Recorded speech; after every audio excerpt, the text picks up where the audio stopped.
नहीं है? Yes, we are live now. Hello friends, this is Himanshi and welcome to Let's Learn. सभी को good evening, नमस्कार, राम राम, सत श्री अकाल, अस्सलाम वालेकुम, what do you feel connected with. Start करेंगे आज का सेशन। ये आपका सीडीपी का मॉक टेस्ट है और हो सकता है ये एकमात्र मॉक टेस्ट भी हो, बट इसमें सारे टॉपिक्स कवर किए गए हैं, फ्रेश क्वेश्चंस आपको मिलेंगे, कॉन्सेप्ट्स कुछ आपके क्लियर होंगे, बट आप इसको टेस्ट की तरह लेंगे। कोशिश करेंगे कि एक्सप्लेनेशन को कम कर पाएं, बट हमारी आदत से हम मजबूर हैं, तो फिर भी मैं खुद को बीच बीच में याद दिलाते रहूंगी। सारे नए सवाल हैं, मॉक टेस्ट की तरह लेंगे इसको, जैसे पेपर में बैठ करके पेपर दे रहे हों।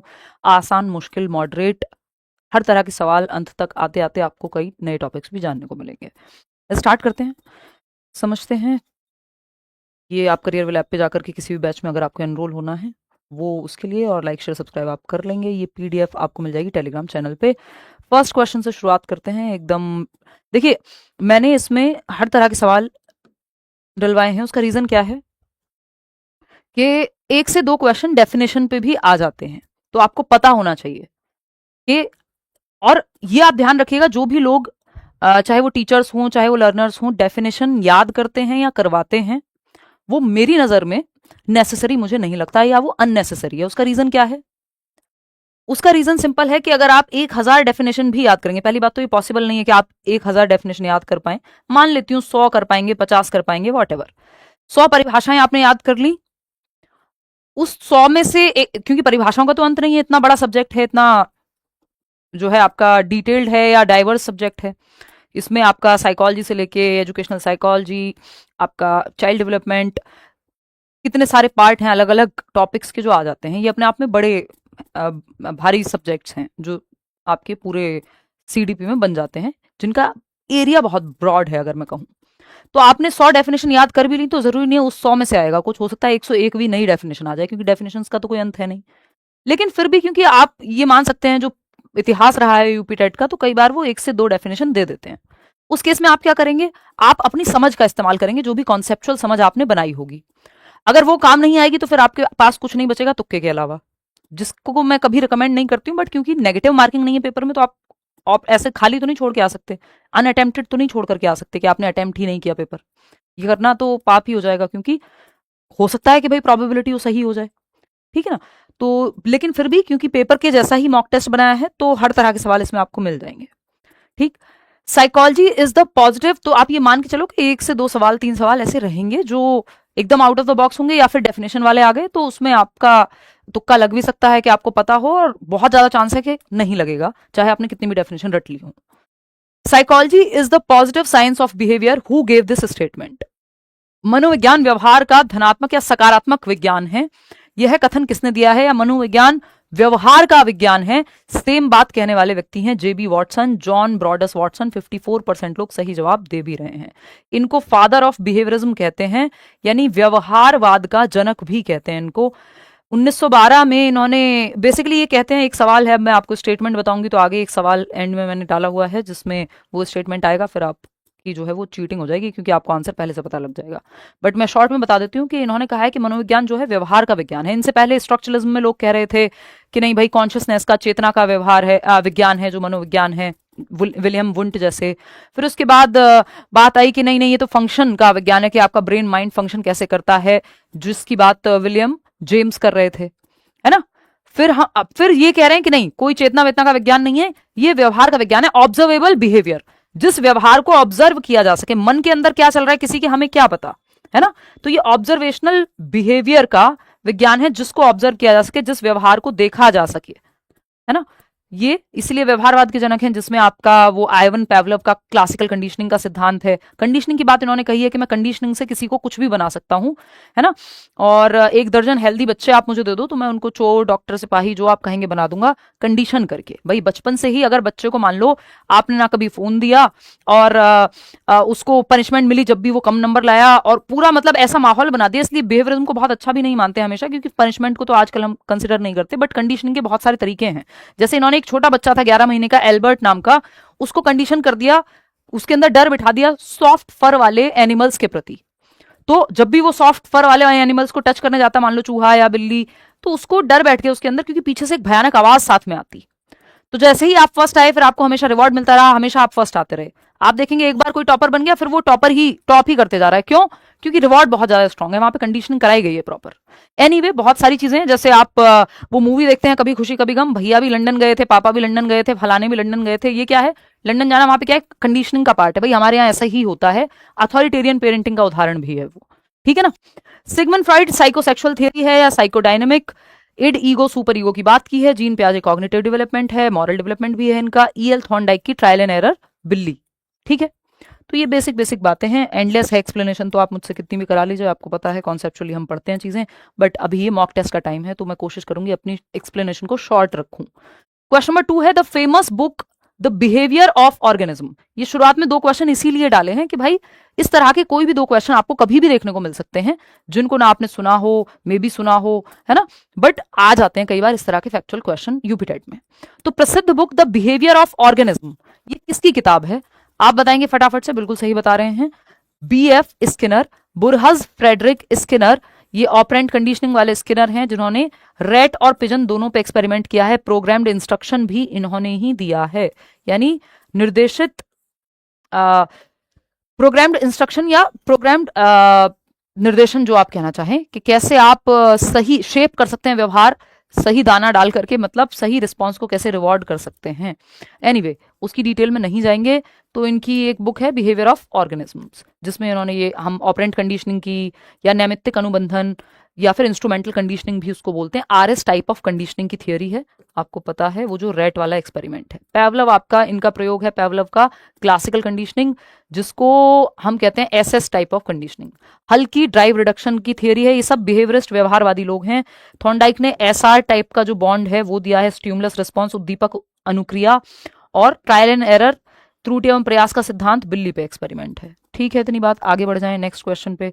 नेक्स्ट क्वेश्चन देखेंगे, क्वेश्चन नंबर 3 है what does a plateau in a learning curve indicate. अधिगम वक्र में पठार का, जो अधिगम वक्र में पठार का कॉन्सेप्ट है वो क्या दर्शाता है, हमसे ये पूछा है। प्लेट्यू पे बहुत बार क्वेश्चन यूपी टेट में आया हुआ है, महत्वपूर्ण है। ये शुरू के 2 क्वेश्चन ऐसे थे जो फैक्चुअल थे, डेफिनेशन वाले थे, याद या रटने वाले थे। उसमें आपसे अगर नहीं भी बने वो तो कोई बात नहीं, ऐसे 2 सवाल पेपर में आएंगे, है ना, मतलब सेम नहीं, किसी और फॉर्मेट में आ जाएंगे, डेफिनेशन के या राइटर के। अच्छा, थॉर्नडाइक की एक बुक है एनिमल इंटेलिजेंस नाम की, ऐसे रैंडमली याद आ गया तो मैं बता दिया, अभी बुक की बात हो रही थी पहले क्वेश्चन में। बट ऐसे तो आप कितने ही बुक्स याद रख लोगे, 80% लोग सेकंड ऑप्शन कह रहे हैं। चलिए बहुत बढ़िया। तो what does a plateau in learning, learning curve. Learning curve क्या है? कितने समय में कितनी लर्निंग हुई है ये दर्शाता है लर्निंग कर्व। लर्निंग कर्व में जब प्लेट्यू आ जाए, पठार बोलते हैं इसको, यानी 0 प्रोग्रेस या नो प्रोग्रेस की स्थिति आ गई है, ना तो लर्निंग आगे बढ़ रही है ना पीछे जा रही है, फ्लैट लाइन आ गई है एकदम, है ना, इसको अरेस्टेड ग्रोथ या फिर सिजेशन इन लर्निंग बोलते हैं। अधिगम में अवरोध या ठहराव बोलते हैं कि 0 प्रोग्रेस इन लर्निंग, बिल्कुल लर्निंग स्टॉप हो गई है एक तरह से। स्टॉप भी एग्जैक्ट वर्ड नहीं है इसका, प्लेट्यू कर गई है, पॉज हो गई है एक तरह से। 0 या नो प्रोग्रेस, ना आगे जा रही है लर्निंग ना पीछे जा रही है, उसी स्टेज पे स्टक हो गई है एक तरह से। ये कह सकते हो कि अधिगम की प्रक्रिया, ना बच्चा अब इससे आगे सीख ही नहीं पा रहा, कि मॉक टेस्ट में 100 नंबर आते हैं, अब 101 हो ही नहीं पा रहे हैं या 105 से ऊपर जा ही नहीं पा रहे हो, तो इसका मतलब प्लेट्यू हुआ है, कहीं पे पठार आया है अधिगम में, 0 प्रोग्रेस हो गई है। हो सकता है आपकी मोटिवेशन कम हो गई हो तो नया नहीं सीख पा रहे हो, सब्जेक्ट कॉम्प्लेक्स हो गया हो, मोटिवेशन कमी, फटीग, टीचिंग का मेथड अच्छा ना हो, 50 रीजन इसके हो सकते हैं। इससे ओवरकम किया जा सकता है ब्रेक्स लेके, नए मेथड से पढ़ के, इंटरेस्ट क्रिएट करके, बहुत तरीके हैं प्लेट्यू से ओवरकम करने के। डिफेक्ट नहीं है ये कोई, ये प्रोसेस का पार्ट है। कॉन्टिन्यूअस इंप्रूवमेंट नहीं है, नहीं तो ये पॉजिटिव एक्सेलरेशन वाला कर्व हो जाता, क्योंकि आप ऊपर बढ़ रहे हैं धीरे धीरे, कॉन्केव कर्व हो जाता। पॉजिटिव ट्रांसफर ऑफ लर्निंग, उसकी तो बात ही नहीं हो रही। एक सिचुएशन में जो सीखा है वो दूसरी सिचुएशन में काम आ जाए तो इसको पॉजिटिव ट्रांसफर कहते हैं, थॉर्नडाइक ने दिया है। तो सेकेंड ऑप्शन ही सही है, आप लोगों को पता ही है, आपने सही जवाब दिया भी है। क्वेश्चन नंबर 4 है who among the following is the founder of the kindergarten method of teaching. Kindergarten method, शिक्षण की जो एक विधि है, इसके संस्थापक कौन है? Maria Montessori, Helen Parkhurst, Friedrich Froebel या जॉन डुई? फटाफट से बताएंगे, तो आप आंख बंद करके जवाब दे देंगे। कुछ क्वेश्चन को आपका कॉन्फिडेंस बूस्ट हो और कुछ सवाल आसान आते भी हैं, है ना।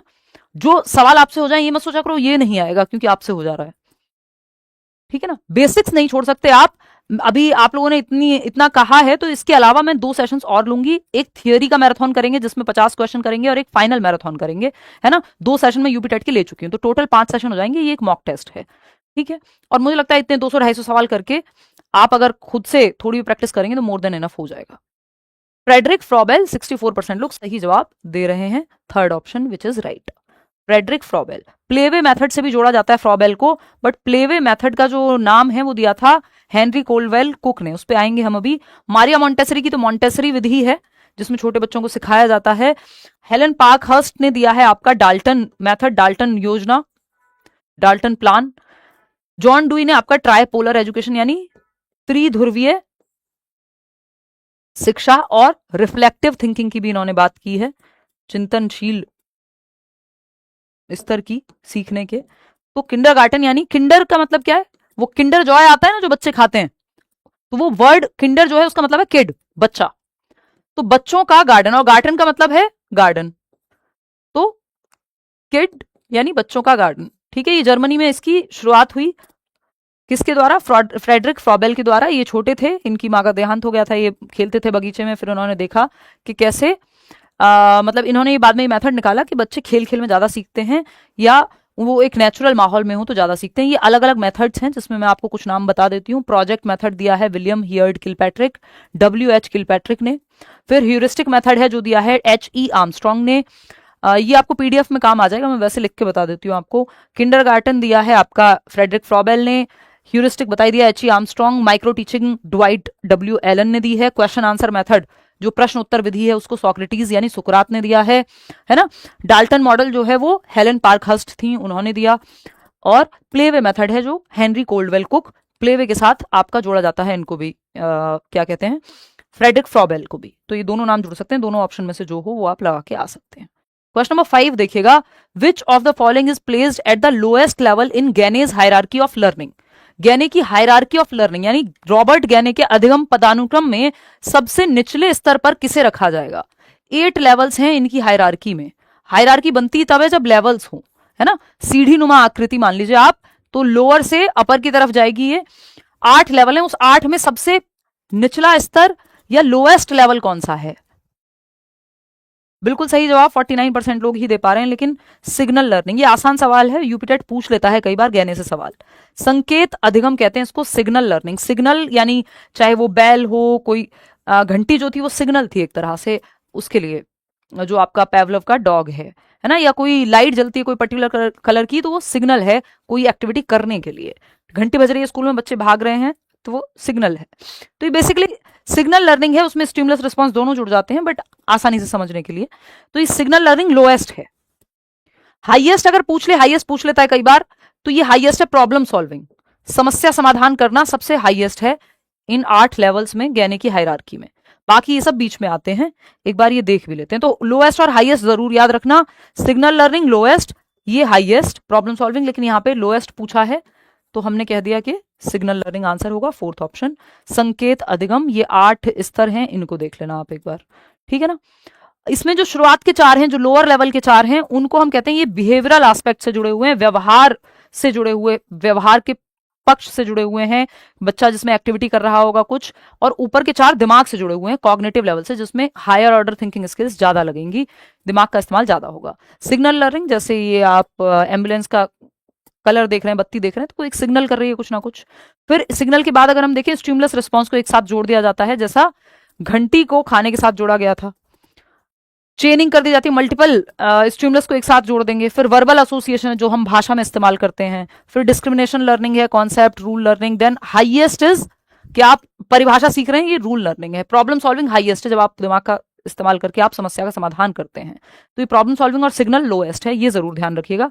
बाकी सिंपल टू कॉम्प्लेक्स जाती है। हायरार्की हमेशा जैसे जैसे लेवल अप होता जाएगा, ऊपर के जो लेवल्स होंगे वो कॉम्प्लेक्स होते चले जाएंगे। जैसे कि एक गेम में भी होते हैं कि पहला जो लेवल है वो इजी लगेगा, फिर डिफिकल्टी लेवल बढ़ता जाता है।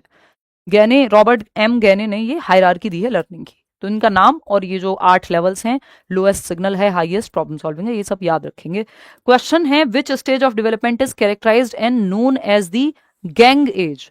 बहुत फेमस सवाल है ये।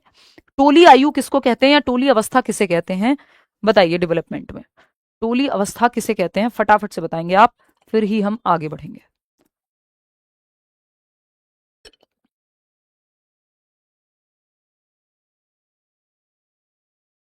50% लोग कह रहे हैं थर्ड ऑप्शन, जो कि सही है।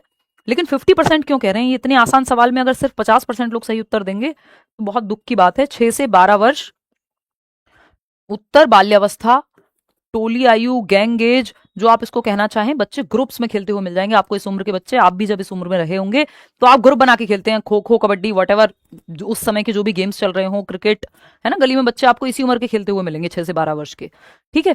अर्ली चाइल्डहुड है 2 से 6 वर्ष या 3 से 6 वर्ष, कुछ जगहों पर आपको मिल जाएगा। जन्म से 2 वर्ष हम इन्फेंसी मानते हैं, लेकिन अगर यूपी टेट में आपको सही जवाब लगाना हो तो आप कहेंगे जी 6 वर्ष तक इन्फेंसी होती है, क्योंकि पिछली बार इन्होंने 6 वर्ष तक ही माना था इन्फेंसी को। नॉर्मल केस में जन्म से 2 वर्ष मानते हैं। अगर ऑप्शन में 6 वर्ष ना हो तो समझ जाइएगा इन्होंने भी इस बार करेक्ट कर लिया है, 2 वर्ष पे आ गए हैं। एडोलेसेंस 12 से 18 वर्ष है, ये आप जानते हैं। बात सही है। तो गैंग एज और टॉय एज का भी आगे एक क्वेश्चन है, और कुछ महत्वपूर्ण बातें हैं अलग अलग स्टेज के बारे में। जैसे अगर आप देखेंगे यहाँ पे विकास की अवस्थाओं के बारे में या स्टेजेस के बारे में कुछ कुछ बातें हैं। जैसे शैशवावस्था या इन्फेंसी की बात करें तो हम 5-6 साल तक कंसिडर कर रहे हैं यहाँ पे। सीखने का आदर्श काल, ideal period of learning, Valentine ने कहा है। भावी जीवन की आधारशिला, foundation stone of future life, Sigmund Freud ने कहा है। Stage of learning by imitation, नकल करके सीखते हैं आप, ये भी इसके बारे में कहा गया है जन्म से 6 वर्ष के दौरान। स्टेज ऑफ ट्रांजिएंट और फ्लीटिंग इमोशंस, 2 मिनट में बच्चा नाराज हो गया, 2 मिनट में भूल भी जाएगा, खिलौने पे रो रहा होगा, फिर कुछ और नया ले आओ तो भूल जाएगा। तो ऐसे संवेग हैं जो क्षणिक हैं। अनुकरण के द्वारा सीखता है, भावी जीवन की आधारशिला है। नाजुक और खतरनाक अवस्था भी है इन्फेंसी, क्योंकि अगर आप शुरुआत में देखेंगे तो सबसे ज्यादा जो डेथ्स हैं वो होती हैं शुरुआत के 1 महीने, और जो शुरुआती साल हैं वो बहुत क्रिटिकल हैं, क्योंकि बच्चे को इंजरी होने के चांसेस भी या बीमारियां होने के चांसेस भी ज्यादा होते हैं, क्योंकि वो बाहर माँ के गर्भ से निकल के बाहर की दुनिया में एडजस्ट कर रहा होता है। वहीं अगर आप 6 से 12 वर्ष देखोगे, चाइल्डहुड के कुछ विशेषताएं देखोगे, तो जीवन का अनोखा काल, कोल एंड ब्रूस कहते हैं, यूनिक पीरियड ऑफ लाइफ 6 से 12 वर्ष। मिथ्या परिपक्वता की अवस्था, ये पूछ लिया गया है कि period of pseudo maturity. Ross ने कहा है कि 6 से 12 वर्ष, जिसको आप गैंग एज भी कह रहे हैं, टोली अवस्था भी कह रहे हैं, वो मिथ्या परिपक्वता की अवस्था है। ऐसे जिन लोगों का थोड़े से रिलीजियस होंगे या स्पिरिचुअलिटी वगैरह में इंटरेस्ट होगा तो आपको पता है कि कहते हैं लोग धर्म के ज्ञानी लोग के भाई ये दुनिया क्या है, मिथ्या है, झूठ है, फरेब है, माया है। तो ये वैसा ही है कि झूठी परिपक्वता आई है अभी, है, सूडो मेच्योरिटी है। मेच्योरिटी है बट सूडो है, सूडो बोले तो फेक, है ना। जैसे कुछ लोग, सूडो मतलब फेक है, रियल नहीं है, ये अभी मेच्योर हुआ नहीं है, बट बच्चे को लगता है अब तो मैं बड़ा हो गया हूँ 6 से 12 साल में, अब तो मैं ये भी कर सकता हूँ, अरे मम्मा अब तो मैं बड़ा हो गया हूँ, मैं तो ये कर लूंगा, ये तो मैं कर लूंगा आराम से, ये तो छोटे बच्चे करते हैं, जबकि वो खुद भी छोटा ही है अभी। तो सूडो मेच्योरिटी का काल है रॉस के अकॉर्डिंग 6 से 12 वर्ष, और इसी को गैंग एज भी कह रहे हैं आप, इसी को एलिमेंट्री स्कूल एज भी कहते हैं, क्योंकि 6 वर्ष की आयु में पहली कक्षा में बच्चे का एडमिशन या एनरोलमेंट होगा। तो सूडो मेच्योरिटी या मिथ्या परिपक्वता, कि उसको लग रहा है कि वो बहुत बड़ा हो गया है, तो ये मेच्योरिटी झूठी है एक तरह से, सूडो है, फेक है। ठीक है, 6 से 12 वर्ष। ऐसा नहीं आप बच्चे को जाके कहने लगो तुम्हें तो फेक मेच्योरिटी की एज है, उसको लगता है वो नई नई चीजें सीख रहा है, दुनिया का उसका अपना अनुभव है। ठीक। मूर्त कॉन्क्रीट थिंकिंग की अवस्था है, ऑफ कोर्स कॉन्क्रीट चीजों से सीख पाता है, ये तो प्याजे भी कहते ही हैं। गैंग एज, ग्रुप एज है 6 से 12 वर्ष, एलिमेंट्री स्कूल एज है। ये सब बातें हमने कर ली। इधर इन्फेंसी के बारे में लिखा था, ये पीडीएफ में पढ़ लेना, कल मिल जाएगी पक्का पक्का ये पीडीएफ, तो रिवीजन के लिए ठीक हो जाएगा। देखिएगा क्वेश्चन नंबर 7 है, क्या कहता है क्वेश्चन नंबर 7, फटाक से आप जवाब देंगे, हैं अब? ठीक है, ठीक है। देखिएगा ये कह रहा है क्वेश्चन नंबर 7 कि who among the following is associated with the origination of the micro teaching technique. सूक्ष्म शिक्षण तकनीक के प्रतिपादन से जुड़ा हुआ नाम कौन सा है? और इसके साथ मैं एक और सवाल जोड़ देती हूँ कि ये कितने मिनट की साइकिल होती है? जो माइक्रो टीचिंग का एक कंप्लीट साइकिल है वो कितनी देर का होता है, बताइए। 72% लोग सही जवाब दे रहे हैं। DW Allen, Dwight W Allen, Stanford University में इसको जो है अमेरिका में इसको लेकर के आया गया ड्वाइट W एलन के द्वारा। और अगर हम बात करें 1960s में, और अगर हम बात करें यहाँ पे, तो ये 36 मिनट्स का पूरा साइकिल है जो माइक्रो टीचिंग का साइकिल है। अगर पूछ ले टीचिंग का साइकिल, पढ़ाने का साइकिल कितनी देर का होगा, तो 4 से 5 मिनट आप एक टॉपिक या 6 मिनट पढ़ाते हैं एक टॉपिक, जो लास्ट क्लास में बताया था कि प्लानिंग का टाइम इसमें इंक्लूड नहीं करते हैं, है ना। टीचिंग का टाइम इंक्लूड करेंगे 6 मिनट, फिर फीडबैक का टाइम 6 मिनट का, 6 मिनट का 12 मिनट का आपका री प्लानिंग का टाइम, और फिर आपका री टीचिंग का टाइम 6 मिनट का, और री फीडबैक का टाइम 6 मिनट का। तो ये टोटल जो 6 स्टेप हैं, ये 36 मिनट की बात यहाँ पे होती है। ठीक है, लास्ट क्लास में हमने ये डिस्कस किया था, याद होगा आपको। आगे बढ़ेंगे। और माइक्रो टीचिंग क्या है, स्केल्ड डाउन टीचिंग है, कि 36 मिनट जैसे पीरियड होता है 36 मिनट का, तो उसको आप ये मान लो कि यहाँ माइक्रो टीचिंग में, टीचिंग ट्रेनिंग में होती है डीएलएड बीएड वगैरह में, छोटे स्केल पे 4-5 बच्चों के साथ 4-5 मिनट तक पढ़ाया जाएगा। तो बच्चे भी कम संख्या और मिनट्स भी कम हो जाती हैं। वहां एक स्किल को, एक टाइम पे एक ही स्किल को माइक्रो टीचिंग की पूरी साइकिल में प्रैक्टिस करते हैं, चाहे वो स्किल ऑफ स्टिमुलस वेरिएशन हो, क्वेश्चन पूछने की स्किल हो, टीचिंग की अलग अलग स्किल्स हैं, उनमें से किसी भी एक स्किल को लेंगे, माइक्रो टीचिंग की एक साइकिल में प्रैक्टिस करेंगे, टीचिंग स्किल्स डेवलप हो जाती हैं व्यक्ति की, इसलिए इसका हम इस्तेमाल करते हैं। कि फाइनल रियल क्लासरूम में जाने से पहले आप माइक्रो टीचिंग की साइकिल अपनी टीचिंग ट्रेनिंग में कर लेते हैं, ताकि आपको स्किल्स या मेथड्स यूज करने आ जाएं टीचिंग के। Dysgraphia is a learning disability primarily related to a problem in. Dysgraphia किससे संबंधित एक समस्या है, तो ये कैलकुलेशन से है नहीं, उसको क्या कहते हैं, देखिए डिस का मतलब ये है कि कुछ प्रॉब्लम है, डिसफंक्शनल है कुछ, डिसकैलकुलिया कहते हैं उसको, जहां गणित या गणना करने से संबंधित। रीडिंग डिसलेक्सिया कहलाता है, रीडिंग में समस्या है तो। ठीक है, अरे यार ये आप समझ गए, डिसलेक्सिया रीडिंग में समस्या है तो, राइटिंग है तो डिसग्राफिया। तो आंसर क्या होगा इसका, थर्ड ऑप्शन, जो कि 80% लोग बिल्कुल सही जवाब दे रहे हैं। देखो बेसिक में गड़बड़ नहीं होनी चाहिए, आसान क्वेश्चन गलत हुआ तो फिर आप फंस जाओगे। स्पोकन लैंग्वेज नहीं, उसमें फिर लैंग्वेज प्रोसेसिंग डिसऑर्डर हो सकता है, और भी कई सारी समस्याएं हो सकती हैं, है ना। इतनी बात क्लियर है, कोई दिक्कत परेशानी इस बात को समझने में मेरे ख्याल में नहीं होनी चाहिए। क्वेश्चन नंबर 9 देखिएगा। The braille script used as an educational provision for visually impaired students is based on how many dots. यानी जो दृष्टिबाधित छात्रों के लिए शैक्षिक प्रावधान के रूप में प्रयुक्त ब्रेल लिपि कितने बिंदुओं पर आधारित होती है, तो बेसिकली डॉट्स बेस्ड होती है ब्रेल लिपि। जो उभरे हुए डॉट्स होते हैं पेपर पे, किसी सरफेस पे, कंप्यूटर पे, आप टच करके, वो बच्चा जो देख नहीं सकता, विजुअली इंपेयर्ड है या ब्लाइंड बच्चों के लिए इसका इस्तेमाल किया जाता है। लुई ब्रेल ने 1800s में इसको इजाद किया था, जब उनके अपने पिताजी के टूल्स के साथ खेलते हुए आंखों की रोशनी चली गई थी, तो तब उन्होंने ये पढ़ने के लिए इजाद किया। बिल्कुल सही जवाब आपका 8 डॉट्स बेस्ड है, ये 8 बिंदुओं पर आधारित है, इंक्लूसिव एजुकेशन का के टॉपिक के अंदर ये आएगा। नहीं नहीं नहीं, 6 डॉट्स कह दिया आपने, 2 4, हाँ यू आर राइट, एक्चुअली मेरा ही दिमाग कहीं और है। 6 डॉट्स बेस्ड है, 2 ऐसे 6 डॉट्स बेस्ड है। चेक कर रही थी, पुराने टीचर्स ऐसे कहते हैं ना, है ना, चेक कर रही थी कि आप श्योर हैं कि नहीं है ना। 6 डॉट्स टोटल, 6 डॉट्स, 6 डॉट्स पे, 6 उभरे हुए डॉट्स पे ये बेस्ड है ना। यहाँ पे लुई ब्रेल ये व्यक्ति हैं जिन्होंने इन्वेंट किया था इसको, ब्रेल इन्हीं के नाम पे इसका ब्रेल लिपि का नाम है। ये 6 डॉट्स बेस्ड है, जैसे टच करके आप, 1 मिनट देखो भाई छींक आ रही थी, आओ देखो एक बार, अगर हम बात करें तो ये टच करके आप रीड करेंगे, जैसे ब्रेल की किताबें भी आती हैं जो उभरी हुई हैं, जो विजुअली इंपेयर्ड बच्चा है वो सीख सकता है। कंप्यूटर में ब्रेल लिपि होती है, अलग अलग आजकल टेक्स्ट बुक्स तो आती ही हैं। इवन हमारे घर में जो लिफ्ट है उसमें मैंने कुछ दिन पहले ही नोटिस किया। अब ऐसा ही होता है कि जब आपको कई बार जरूरत नहीं पड़ती, बट टीचर हो तो आप तो हर जगह एग्जाम्पल्स ही ढूंढते हो, चाहे आप लंदन चले जाओ, दुबई चले जाओ, देश के किसी कोने में चले जाओ, घर में रहो, बाहर जाओ, खाना खाओ, आपको तो एग्जाम्पल नजर आते हैं हर जगह। तो कुछ दिन पहले मैंने नोटिस किया कि हमारे घर की लिफ्ट में जो है ब्रेल, मतलब इसलिए नोटिस किया, ज्यादा टाइम बाद नहीं बट किया काफी टाइम बाद, कि वो उसमें ब्रेल में लिखी हुई है चीजें, और मुझे बड़ी खुशी हुई है देख करके, है ना, क्योंकि जो हमारे दूसरे घर की लिफ्ट है उसमें नहीं है ये चीज। तो जब मैंने चेक किया, या अभी एक और जगह पे हम काम, मतलब कहीं पे चल रहा है, तो एक और आजकल लिफ्ट में ही ध्यान जाता है जब से ब्रेल लिपि दिख गई है, तो वहां भी नई लिफ्ट आ रही है, अब देखो वहां आती है या नहीं।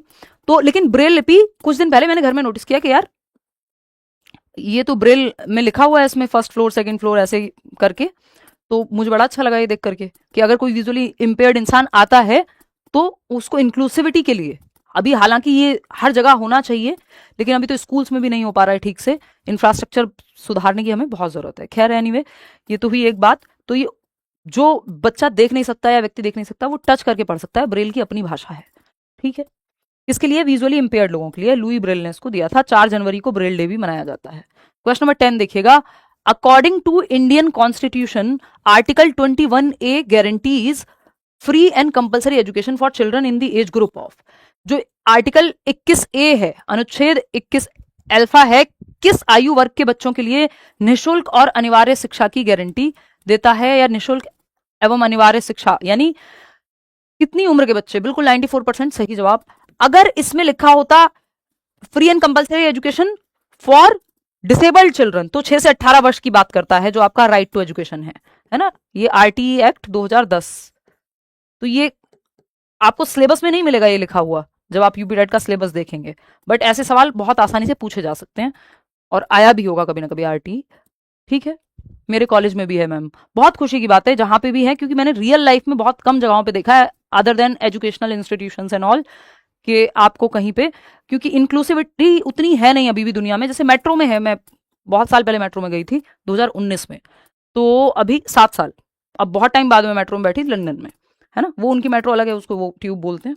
तो मेट्रो में लेकिन काफी हद तक इंक्लूसिविटी का मामला है कि आप जाएंगे तो आपको व्हील चेयर मिल जाएगी, या लिफ्ट है, या फिर अगर आप मेट्रो के अंदर भी जाते हैं तो एक कॉर्नर बना हुआ है जहां ऐसे ही लोग खड़े रहते हैं मेरे और आपके जैसे, बट वो है किसके लिए, पर्सन्स विद डिसेबिलिटी के लिए है, कि कोई अगर व्हील चेयर से आ रहा है तो वहां पे उसको उतरने में और चढ़ने में आसानी हो।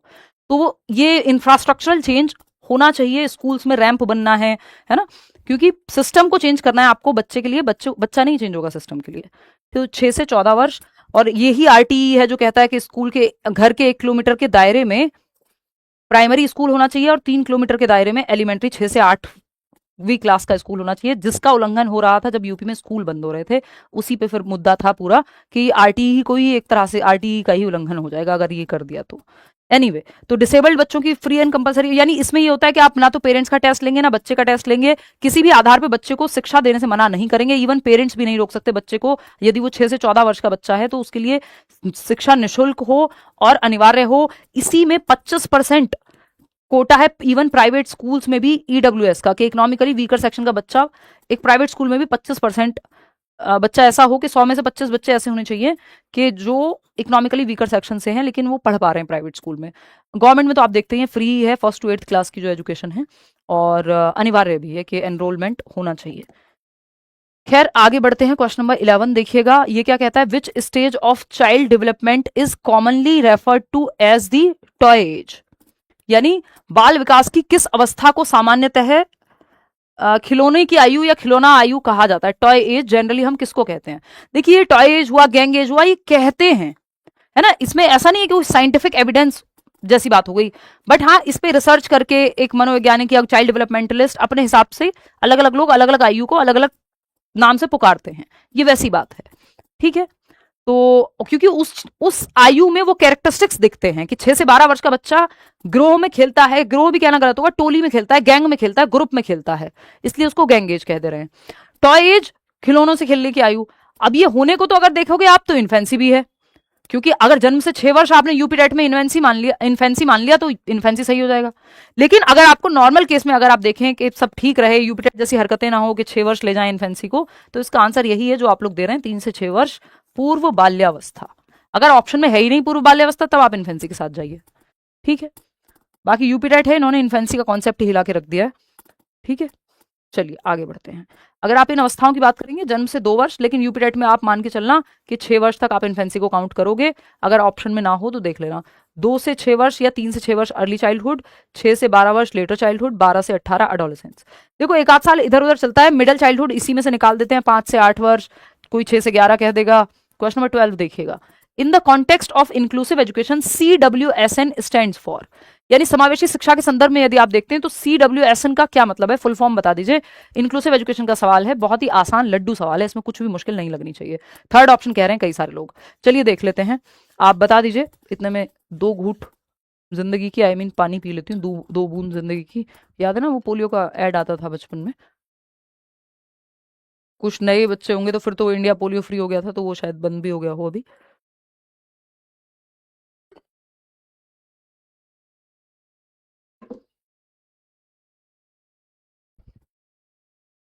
देखिए 3rd ऑप्शन कह रहे हैं 91% लोग, बिल्कुल, चिल्ड्रन विद स्पेशल नीड्स। देखना ये 30 के 30 सवाल पूरे करना, क्योंकि कई जगह आपको ऐसा लगेगा हाँ इजी है, फिर आप फंसोगे, ऐसे भी कॉन्सेप्ट हैं। सवाल सारे के सारे करने हैं पेपर में, ऐसा नहीं होता कि सारे सवाल एक ही जैसे हों। तो विशिष्ट आवश्यकता वाले बच्चे या चिल्ड्रन विद स्पेशल नीड्स, या पीडब्ल्यूडी वर्ड जो आप यूज करते हैं तो पर्सन्स विद डिसेबिलिटी। ठीक है, इतनी बात क्लियर है, कोई दिक्कत नहीं है इस बात को समझने में।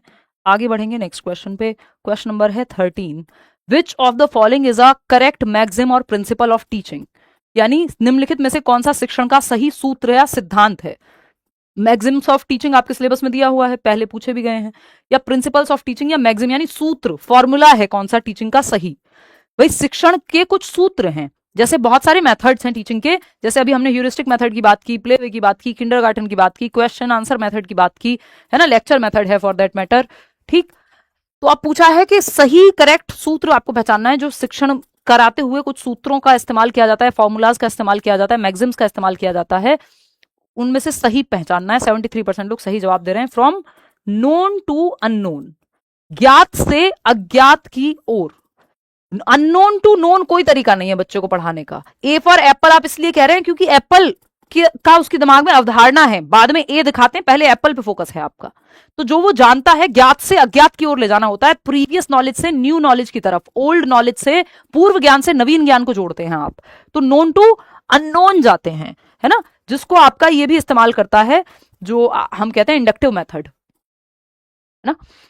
डिडक्टिव में आप उल्टा चलते हैं कि आप पहले एक जनरल फॉर्मूला आपके सामने आ जाता है, फिर आप जाते हैं उदाहरण की तरफ जो आप जानते हैं।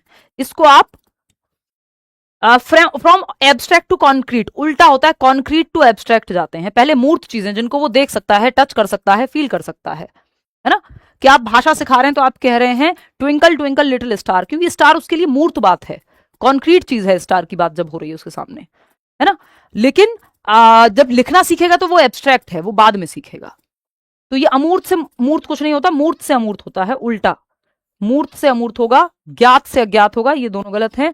सिंपल टू कॉम्प्लेक्स होता है, कॉम्प्लेक्स टू सिंपल नहीं होता। पहले आसान सरल चीजें, जैसे आप देखते हैं क्लास जैसे जैसे बढ़ती जाती है कॉम्प्लेक्स होती जाती हैं चीजें। फर्स्ट चैप्टर इजी है, फिर सेकंड और ऐसा लगेगा आपको, या फिर फर्स्ट क्लास का चैप्टर सेम चैप्टर होगा मान लो 6th क्लास का और सेम होगा 8th का, तो जो 8th वाला है वो धीरे धीरे कॉम्प्लेक्स होता जाएगा। तो ये सिंपल टू कॉम्प्लेक्स जाते हैं हम, ना कि कॉम्प्लेक्स टू सिंपल, सरल से जटिल की ओर जाते हैं।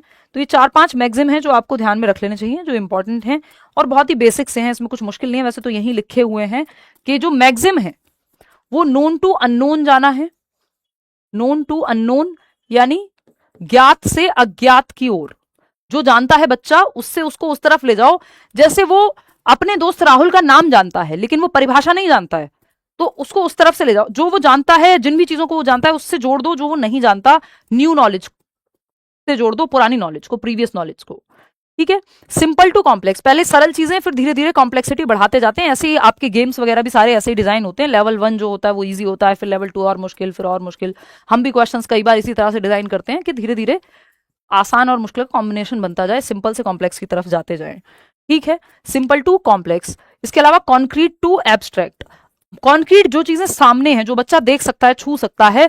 फिर एब्स्ट्रैक्ट अमूर्त, जो ख्यालों में है या पारिभाषिक है ना। जैसे आप थियरम वगैरह बाद में बड़ी क्लासेस में सीखते हो ना, छोटी क्लासेस में कॉन्क्रीट कॉन्सेप्ट ज्यादा होते हैं। या जो चीजें सामने है, आप कोई चीज दिखा दो बच्चे को, चार्ट में कोई मॉडल ले आओ और फिर उससे एब्स्ट्रैक्ट अमूर्त, जो सामने नहीं है, जिसको इमेजिन करना पड़ेगा, या जो विचारों में है, उससे आप वो परिभाषा वगैरह बाद में सिखाते हो।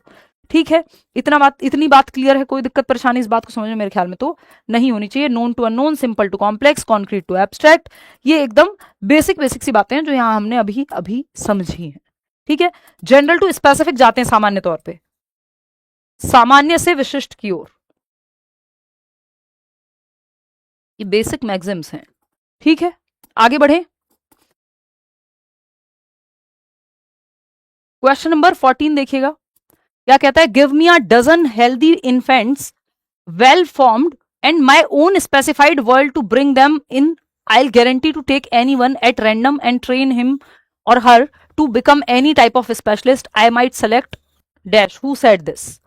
मुझे 1 दर्जन स्वस्थ शिशु दीजिए और मैं उन्हें अपने द्वारा निर्दिष्ट वातावरण में पालकर किसी को भी अपनी इच्छा से डॉक्टर, वकील, चोर, सिपाही, जो आप कहें वो बना सकता हूं। कौन कह रहा है ये बात? इसका मतलब व्यक्ति का विश्वास जो है वो कंडीशनिंग में अटूट है। ये कह रहे हैं एनवायरमेंट से आप किसी को कुछ भी बना सकते हो, अगर आप कंडीशन कर दो, ऐसे ही माहौल में रखो जैसा आप चाहते हो। अगर बचपन से ही आपको कहा गया है नहीं बेटा तुम्हें तो बड़े होके आईआईटी क्रैक करना है, तुम्हें तो यूपीएससी देना है और बचपन छठी क्लास से लगे पड़े हैं माँ बाप उसी एनवायरमेंट को देने में, तो और अगर वो सफल हो गए उस चीज में तो कंडीशनिंग हो जाएगी, है ना। तो कंडीशनिंग हो जाएगी, जैसे महिलाओं की कंडीशनिंग अच्छी खासी है ही कि भाई तुम तो पराया धन हो, तुमको तो अगले घर जाना, वट एवर, है ना। तो अब ये क्या है, ये कंडीशनिंग से, और कई लोगों को ये लगेगा भी हाँ ऐसी तो होता है, यही है, होना भी चाहिए।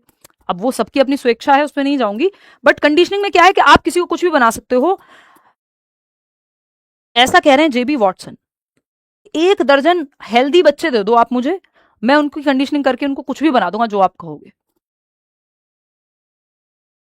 बिहेवियरिज्म नाम की इनकी एक पुस्तक भी है। क्वेश्चन नंबर 15, ज्यादा इसमें नहीं जाते हैं, फिर हम इसी टॉपिक पे रह जाएंगे। अकॉर्डिंग टू वुडवर्थ, अच्छा सवाल है, according to Woodworth which of the following is not a dimension of memory, memory का एलिमेंट या डायमेंशन नहीं है। वुडवर्थ के अनुसार निम्नलिखित में से कौन सा स्मृति का आयाम नहीं है, फटाफट से बताओगे आप। इन्होंने 4 आयामों की बात की है, किसने, ये आपके वुडवर्थ ने। फोर्थ ऑप्शन 63% लोग कह रहे हैं, बिल्कुल बहुत बढ़िया। चलिए देखते हैं, रिटेंशन है आयाम, रिकॉल है आयाम, रिकॉग्निशन है आयाम, लेकिन रीजनिंग नहीं है। तर्क करना मेमोरी का आयाम नहीं है। अगर आप देखेंगे इसको तो ये ऐसा है, LR3 से याद रख सकते हो आप, LRRR, वो RRR तो याद है ना, मूवी आई थी, उससे याद रख लेना। L में क्या है, लर्निंग या एक्विजिशन बोलते हैं इसको, कि आप पहले स्टेप में जब मेमोरी में कोई चीज धारण कर रहे होते हो तो इसको हम कहते हैं एक्विजिशन, कि आपको बताया कि प्याजे की 4 स्टेजेस हैं, आपने धारण कर लिया, दिमाग में बिठा लिया, एक्वायर कर लिया, लर्न कर लिया। फिर पहले आपने एक्वायर किया इसको, फिर रिटेंशन, दिमाग में ये रह गया। अब जरूरत पड़ेगी तो आप रिकॉल कर पाओगे कि अच्छा कितनी स्टेजेस हैं बताओ, तो आप कहोगे 4। फिर कल को अगर कोई क्वेश्चन मिल गया आपको तो आप वहां पहचान भी लोगे कौन सी स्टेज है कौन सी नहीं है, रिकॉग्निशन कहते हैं इसको, ठीक है ना। किसी भी चीज को देख के कब पहचान पाओगे, जब वो मेमोरी में होगी। भाई आपने मुझे देखा, आपको पता है हिमांशी है, तो आपने कहा रिकॉग्नाइज कर लिया। अब कैसे हुआ होगा ये, पहले कभी तो लर्न किया होगा, एक्वायर किया होगा, अच्छा ये हिमांशी है, पेडागोजी पढ़ाती हैं जी, ठीक है, समझ में आता है, अच्छा मजा आता है क्लास में, ये वाला पेपर क्लियर हुआ था, मेरी दोस्त ने बताया था, वॉट एवर। तो आपने लर्निंग की, कहीं ना कहीं से एक्विजिशन किया, किताब में देखा था, वॉट एवर। फिर आपने रिटेंशन, ये चीज आपके दिमाग में रही, ठीक। अब आपने रिकॉल किया कि हाँ वो कौन सी टीचर थी यार पेडागोजी की, हमको पढ़ना था। अब हम बीएड में आ गए, पहले तो मेरे दोस्त ने बहुत कहा था कि जब बीएड करोगे या सेकंड ईयर में आ जाओगे तो सीटेट के लिए तैयारी करना या यूपीटेट के लिए तैयारी करना, तो आप रिकॉल कर रहे हैं, आपने रिकॉल किया, या मैं दिख गई किसी दिन, आपने रिकॉग्नाइज कर लिया, ठीक है। ऐसी होती हैं चीजें। भाई आपने ये कहीं ना कहीं तो लर्निंग किया ना, कि वुडवर्थ की आपको पता है कि कौन सा होगा कौन सा नहीं होगा, और ये मेमोरी का पार्ट भी नहीं है। अगर फॉरगेट अबाउट इट, अगर आपको ये एलिमेंट्स नहीं भी पता है तब भी आपको पता है कि मेमोरी की डायमेंशन रीजनिंग नहीं होगी, यहाँ पे ये सारी होंगी। जैसे आपने ये 4 ऑप्शन देखे और एक सही उत्तर को रिकॉग्नाइज किया कि हाँ यार ये रीजनिंग जो है ये यहाँ पे सही नहीं है, तो आपने रिकॉग्नाइज किया है। आप एमसीक्यू में रिकॉग्नाइज करते हैं, पहचानते हैं, है ना। उससे पहले रिकॉल ये सब हो चुका होता है, जो आप दिमाग में कर चुके हैं, यहाँ पे आप पहचान रहे हैं, ठीक है। इतनी बात क्लियर है। इसका सिंपल तरीका है LR3, यानी लर्निंग जिसको एक्विजिशन भी कहेंगे, फिर रिटेंशन, रिकॉल और रिकॉग्निशन, पहचान जिसको कहते हैं। आगे बढ़ेंगे, क्वेश्चन नंबर 16 देखिएगा, which factor primarily influences the colour of a person's eyes, कौन सा एक फैक्टर है, तत्व है, किसी व्यक्ति की आंख के रंग को कौन सा कारक मुख्य रूप से प्रभावित करता है कि आपकी आंखों का रंग कैसा होगा, इसके लिए जिम्मेदार फैक्टर कौन सा है, या प्रीमैरिली कौन सा फैक्टर है जो इसको निर्धारित करेगा। सेकंड ऑप्शन बिल्कुल इसमें कुछ बात है ही नहीं करने की, हेरिडिटी ही निर्धारित करती है कि आपकी आंखों का रंग कैसा होगा, आपकी शक्ल, है ना, आपका बॉडी स्ट्रक्चर, आपका इवन टेम्परामेंट, ये हेरिडिटी से ज्यादा प्रभावित है। इवन आपका बालों का टाइप, ठीक है ना, स्किन तक इंपैक्टेड होती ही है ना। जैसे आपकी नाक आपकी मदर से मिलती है या फादर से मिलती है, वट एवर, आपकी शक्ल, तो ये सब हेरिडिटी से निर्धारित हुआ है। एनवायरमेंट में बाकी चीजें हैं जो मेथड से आप पढ़ रहे हो, वट एवर, ठीक है। हेरिडिटी क्या होती है, स्टैटिक होती है, बस इतना ध्यान रखेंगे, फिक्स्ड होती है। आप ऐसे नहीं चाह सकते कि कल आप कहें मेरी आंखों का रंग मुझे पसंद नहीं है, मुझे तो ब्लू आईज चाहिए, हिप्नोटाइज करना है मम्मी, है ना, हनी सिंह ने कहा है, तो आप गए मम्मी के पास कि मम्मी मम्मी मेरे को ब्लू आईज चाहिए, ये वाली पसंद नहीं है, तो मम्मी हो सकता है अगर पुराने वाली मम्मी है तो एक आध तो लगा भी दें, है ना, कि ऐसा थोड़ी होता है, ठीक है, आप कुछ नहीं कर सकते।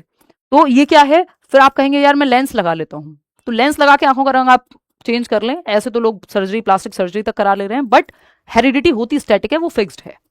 एनवायरमेंट आप बदल सकते हैं, आज आप शहर में रहते हैं, कल गांव में रहें, आज जिन दोस्तों में रहते हैं कल को अलग दोस्त बना लें, क्योंकि आप एक अलग व्यक्ति बन जाए, वॉट एवर। तो हेरिडिटी से प्रभावित है आपकी आईज और हेयर, बॉडी टाइप, कुछ बीमारियां भी, गुण भी, वो सारे गुण जो आपको विरासत में मिले हैं हेरिडिटी कहलाते हैं, इनहेरिटेड ट्रेट्स, है ना। वो आपको पता ही होगा, जाइगोट में 23 पेयर होते हैं, और एग और स्पर्म सेल के मिलने से जो फर्टिलाइज्ड एग बनता है उसको जाइगोट कहते हैं। डेवलपमेंट तो है ही आपके सिलेबस में, तो यू नेवर नो क्या पूछ ले, तो वो आपको पता होना चाहिए। टोटल 46 क्रोमोसोम है, फीमेल्स में XX क्रोमोसोम पाया जाता है, XY पाया जाता है मेल्स में, ठीक है, तो ये बेसिक आपको पता होना चाहिए। क्वेश्चन नंबर 16 देखो, विच of the following is not a stage in Jerome Brunner's cognitive development. निम्नलिखित में से कौन सी अवस्था जेरोम ब्रूनर के संज्ञानात्मक विकास सिद्धांत का अंग नहीं है। नॉट पूछा है हमसे, तो क्या नहीं है, जो नहीं है वही सही होगा यहाँ पे, है ना, तो जो गलत है वही सही होगा। गलत क्या है, एनेक्टिव यस ब्रूनर ने बताया है, आइकॉनिक यस बताया है, सिंबॉलिक यस बताया है, इंट्यूटिव नहीं बताया है, तो ये इंट्यूटिव गलत है यहाँ पे। इंट्यूटिव कोई स्टेज नहीं बताई ब्रूनर ने, तो जो गलत है वही सही है, क्योंकि पूछा ही गलत है, नहीं पूछा था आपसे नॉट, तो क्या है नॉट, इंट्यूटिव स्टेज नॉट है या गलत है, ठीक है। Enactive stage, iconic stage, symbolic stage, ये तीनों की बात की है ब्रूनर ने अपनी थियरी में। इन्होंने ही डिस्कवरी लर्निंग और एक और चीज होती है स्पाइरल करिकुलम, के सिंपल टू कॉम्प्लेक्स होता जाता है सिलेबस, स्पाइरल करिकुलम बोलते हैं इसको, वर्तुलाकार पाठ्यचर्या, जिसकी बात जेरोम ब्रूनर ने ही की है। ये भी कॉग्निटिव डेवलपमेंट की बात करते हैं, कंस्ट्रक्टिविस्ट हैं ये भी बेसिकली, पियाजे और वाइगोत्स्की की तरह। अगर हम देखें इसको, कॉग्निटिविस्ट भी हैं, अगर हम देखें तो पहली स्टेज एनेक्टिव होती है, जहां बच्चा एक्टिविटी करके, कोई भी चीज दे दो आप छोटे बच्चे को, उसको वो करके खोल के देखेगा, टच करके देखेगा, एनेक्टिव स्टेज है। फिर वो आइकॉन्स के माध्यम से सीखने लगेगा कि अब उसने एक पिक्चर देखी कार की, तो अब वो कार पिक्चर में पहचान सकता है कि ये कार है, उसकी ड्राइंग बना सकता है, देख सकता है, बनाने की बात और आगे जाएगी।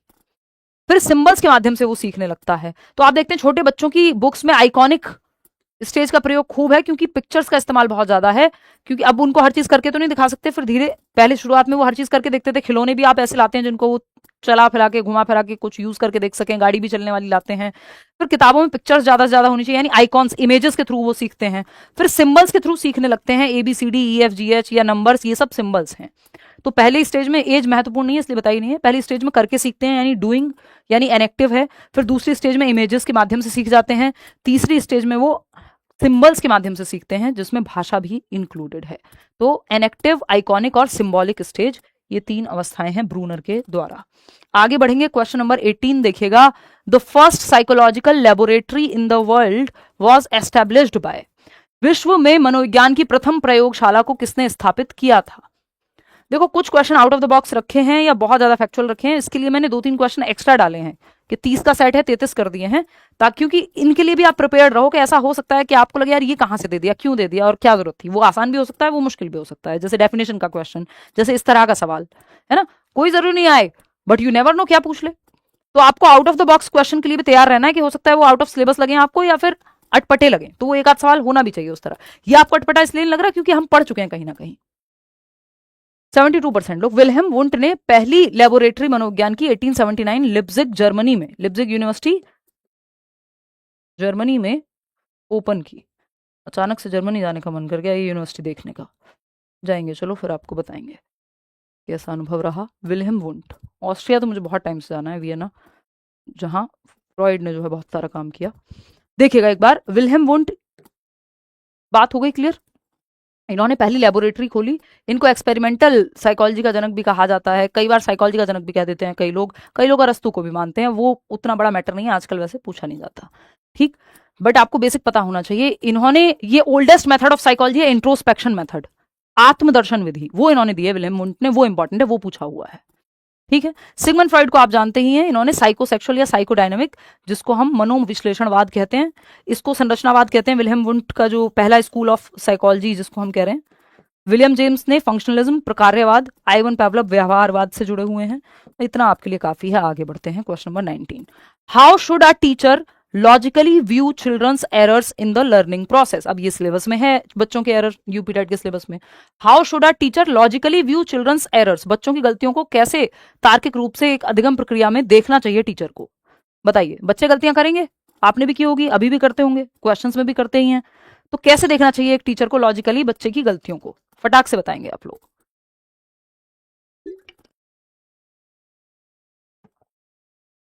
जल्दी बताओ, 97% लोग थर्ड ऑप्शन कह रहे हैं। बहुत बढ़िया, आप लोगों ने अच्छी तैयारी कर ली है, इसका मतलब जल्दी जवाब दे रहे हो इतनी रात को भी। As a sign of low intelligence, नहीं भाई, बच्चे की गलतियां लो इंटेलिजेंस का साइन नहीं है, कम बुद्धि का संकेत नहीं है। गलती हर व्यक्ति करता है, जिसने गलती नहीं की कभी भी जीवन में, इसका मतलब सीखा नहीं है कुछ, ऐसा हो ही नहीं सकता कि आपने सीखा है कुछ, आप एक्सपर्ट भी हैं। वो कहा जाता है कि कोई भी एक्सपर्ट कभी ना कभी तो सिख्तड़ी था, नोविस ही था, नया सीखना ही शुरू किया होगा। आप भी कोई माँ के पेट से तो सारी चीजें कोई नहीं सीख के आता, समझ रहे हो ना बात। तो ये कहना कि गलती करना मतलब लो इंटेलिजेंस हो गई, नहीं, गलती करना सीखने का पार्ट है। As careless mistakes to be strictly punished, कि आप कहेंगे कि अगर बच्चा गलती कर रहा है तो टीचर को इसको लापरवाही की गलतियों के रूप में जिन्हें कड़ी सजा दी जानी चाहिए, नहीं। आपको पेडागोजी में बच्चे की साइड रहना है, ये मारधाड़ की साइड नहीं रहना है ना। आप कोई मूवी नहीं बना रहे हैं वो एक्शन मूवी जिसमें कुछ भी चल रहा है कि कुछ भी मौका मिला बच्चे को धो दिया, ये अलाउड नहीं है और ये आपको करना भी नहीं है एज अ गुड टीचर, है ना। As windows into their thinking and alternative conceptions, बेशक आपके साथ हुआ हो, आपको नहीं करना है ये। उनकी सोच और वैकल्पिक अवधारणाओं को समझने के अवसर के रूप में कि ये एक ऑल्टरनेटिव कॉन्सेप्शन है, एक ऑल्टरनेट तरीका है। जैसे आपको पता है भाई ऑल्टरनेट क्या होता है, यानी विकल्प है कि ये व्यक्ति पसंद नहीं आ रहा, चलो भाई ब्रेकअप, दूसरे को पसंद कर लेंगे, मजाक में कह रही हूँ, है ना। इतना इजीली नहीं करना चाहिए, बट होता है और करना भी चाहिए फिर जब नहीं ठीक लग रहा किसी को। ये शर्ट आज, अच्छा ये वाली शर्ट गंदी हो गई, कोई बात नहीं, ऑल्टरनेट है, दूसरी पहन लेंगे। या मेरे पास मान लो 2 कलर की सेम टी शर्ट है या जीन्स है, तो कोई बात नहीं, अगर एक गंदी है दूसरी पहन लेंगे, सेम है, ऑल्टरनेट है ना। तो ये ऑल्टरनेटिव थिंकिंग है कि आप ऐसे सोचते हैं लेकिन बच्चे को लगता है, आपने लॉजिकली बता दिया कि वाटर इज कलरलेस, पानी का कोई रंग नहीं है, रंगहीन है। बट बच्चे ने अपने अनुभव से देखा है कि हाँ हरे रंग का भी पानी होता है, नीले रंग का भी पानी होता है, तो वो कहता है नहीं मैडम हमारे यहाँ तो पानी ब्लू कलर का होता है। फिर आप उसको समझाओगे क्योंकि ये ऑल्टरनेटिव तरीका है सोचने का, एक ऑल्टरनेटिव तरीका है, नाइव कॉन्सेप्शन कहते हैं इसको, या हम कहते हैं ऑल्टरनेटिव कॉन्सेप्शन। तो गलतियां सीखने ये बताती हैं कि बच्चा सोचता कैसे है। ऐसा नहीं कि indicator to demote the child, बच्चे को पीछे भेज दो, अगर गलतियां कर दी तो उसको पिछली क्लास में भेज दो, नहीं। थर्ड ऑप्शन आसान है, कोई इसमें दिक्कत नहीं है। डिस्कस करके चैलेंज किया जाता है, ऑल्टरनेटिव कॉन्सेप्शंस को ठीक किया जाता है, इग्नोर भी नहीं करना है इनको, ठीक है।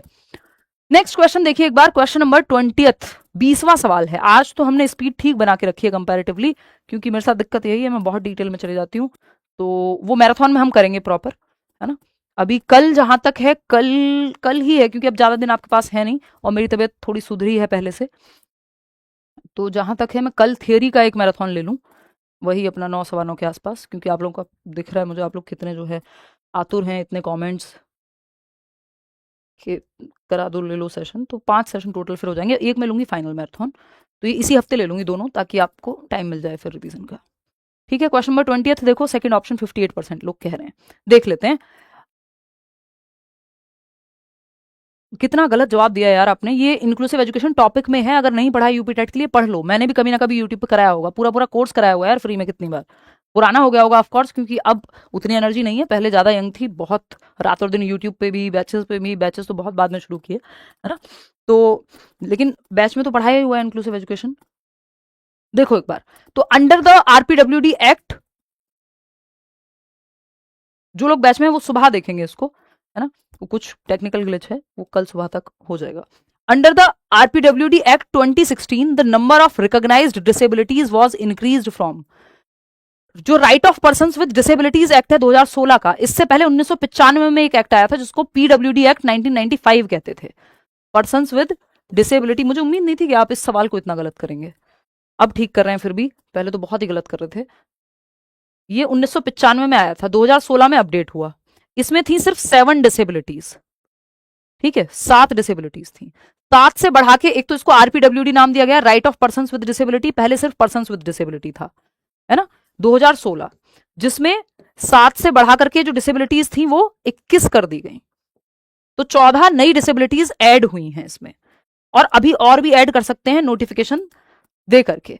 तो पहले जो 7 थी पीडब्ल्यूडी में, उससे 21 कर दिया गया डिसेबिलिटीज को की संख्या को बढ़ा करके, जिसमें डॉर्फिज्म, बोनापन, acid attack victims, leprosy cured, जो कुष्ठ रोग जो क्योर हो सकता है, ऐसी 21 डिसेबिलिटीज हैं जो इसके तहत आती हैं। इसमें कहा गया कि 40% या उससे अधिक अगर किसी को डिसेबिलिटी है तो उसको जो राइट्स हैं पर्सन विद डिसेबिलिटीज में वो आएगा, सर्टिफिकेट बनेगा। और इसके अलावा अगर हम बात करें तो 3 से 4% कर दिया गया गवर्नमेंट जॉब्स में रिजर्वेशन को, ठीक है ना। चलिए खैर, ये बेसिक, और पब्लिक ट्रांसपोर्ट जो है एक्सेसिबल हो डिसेबल्ड लोगों के लिए, पर्सन विद डिसेबिलिटी के लिए, डिसेबल्ड लोग बोलना नहीं है आजकल सही, है ना, वो सही टर्म नहीं है, पर्सन विद डिसेबिलिटी है, व्यक्ति डिसेबल्ड नहीं है, ध्यान रखेंगे। क्वेश्चन नंबर 21 देखिएगा, Oedipus and Electra complexes which represent a child's attachment to the opposite sex parent were coined by. Oedipus और इलेक्ट्रा कॉम्प्लेक्स जो विपरीत लिंग के माता पिता के प्रति बच्चे के लगाव को दर्शाते हैं, माता या पिता वॉटेवर, किसके द्वारा गढ़े या अंकित किए गए? बताइए।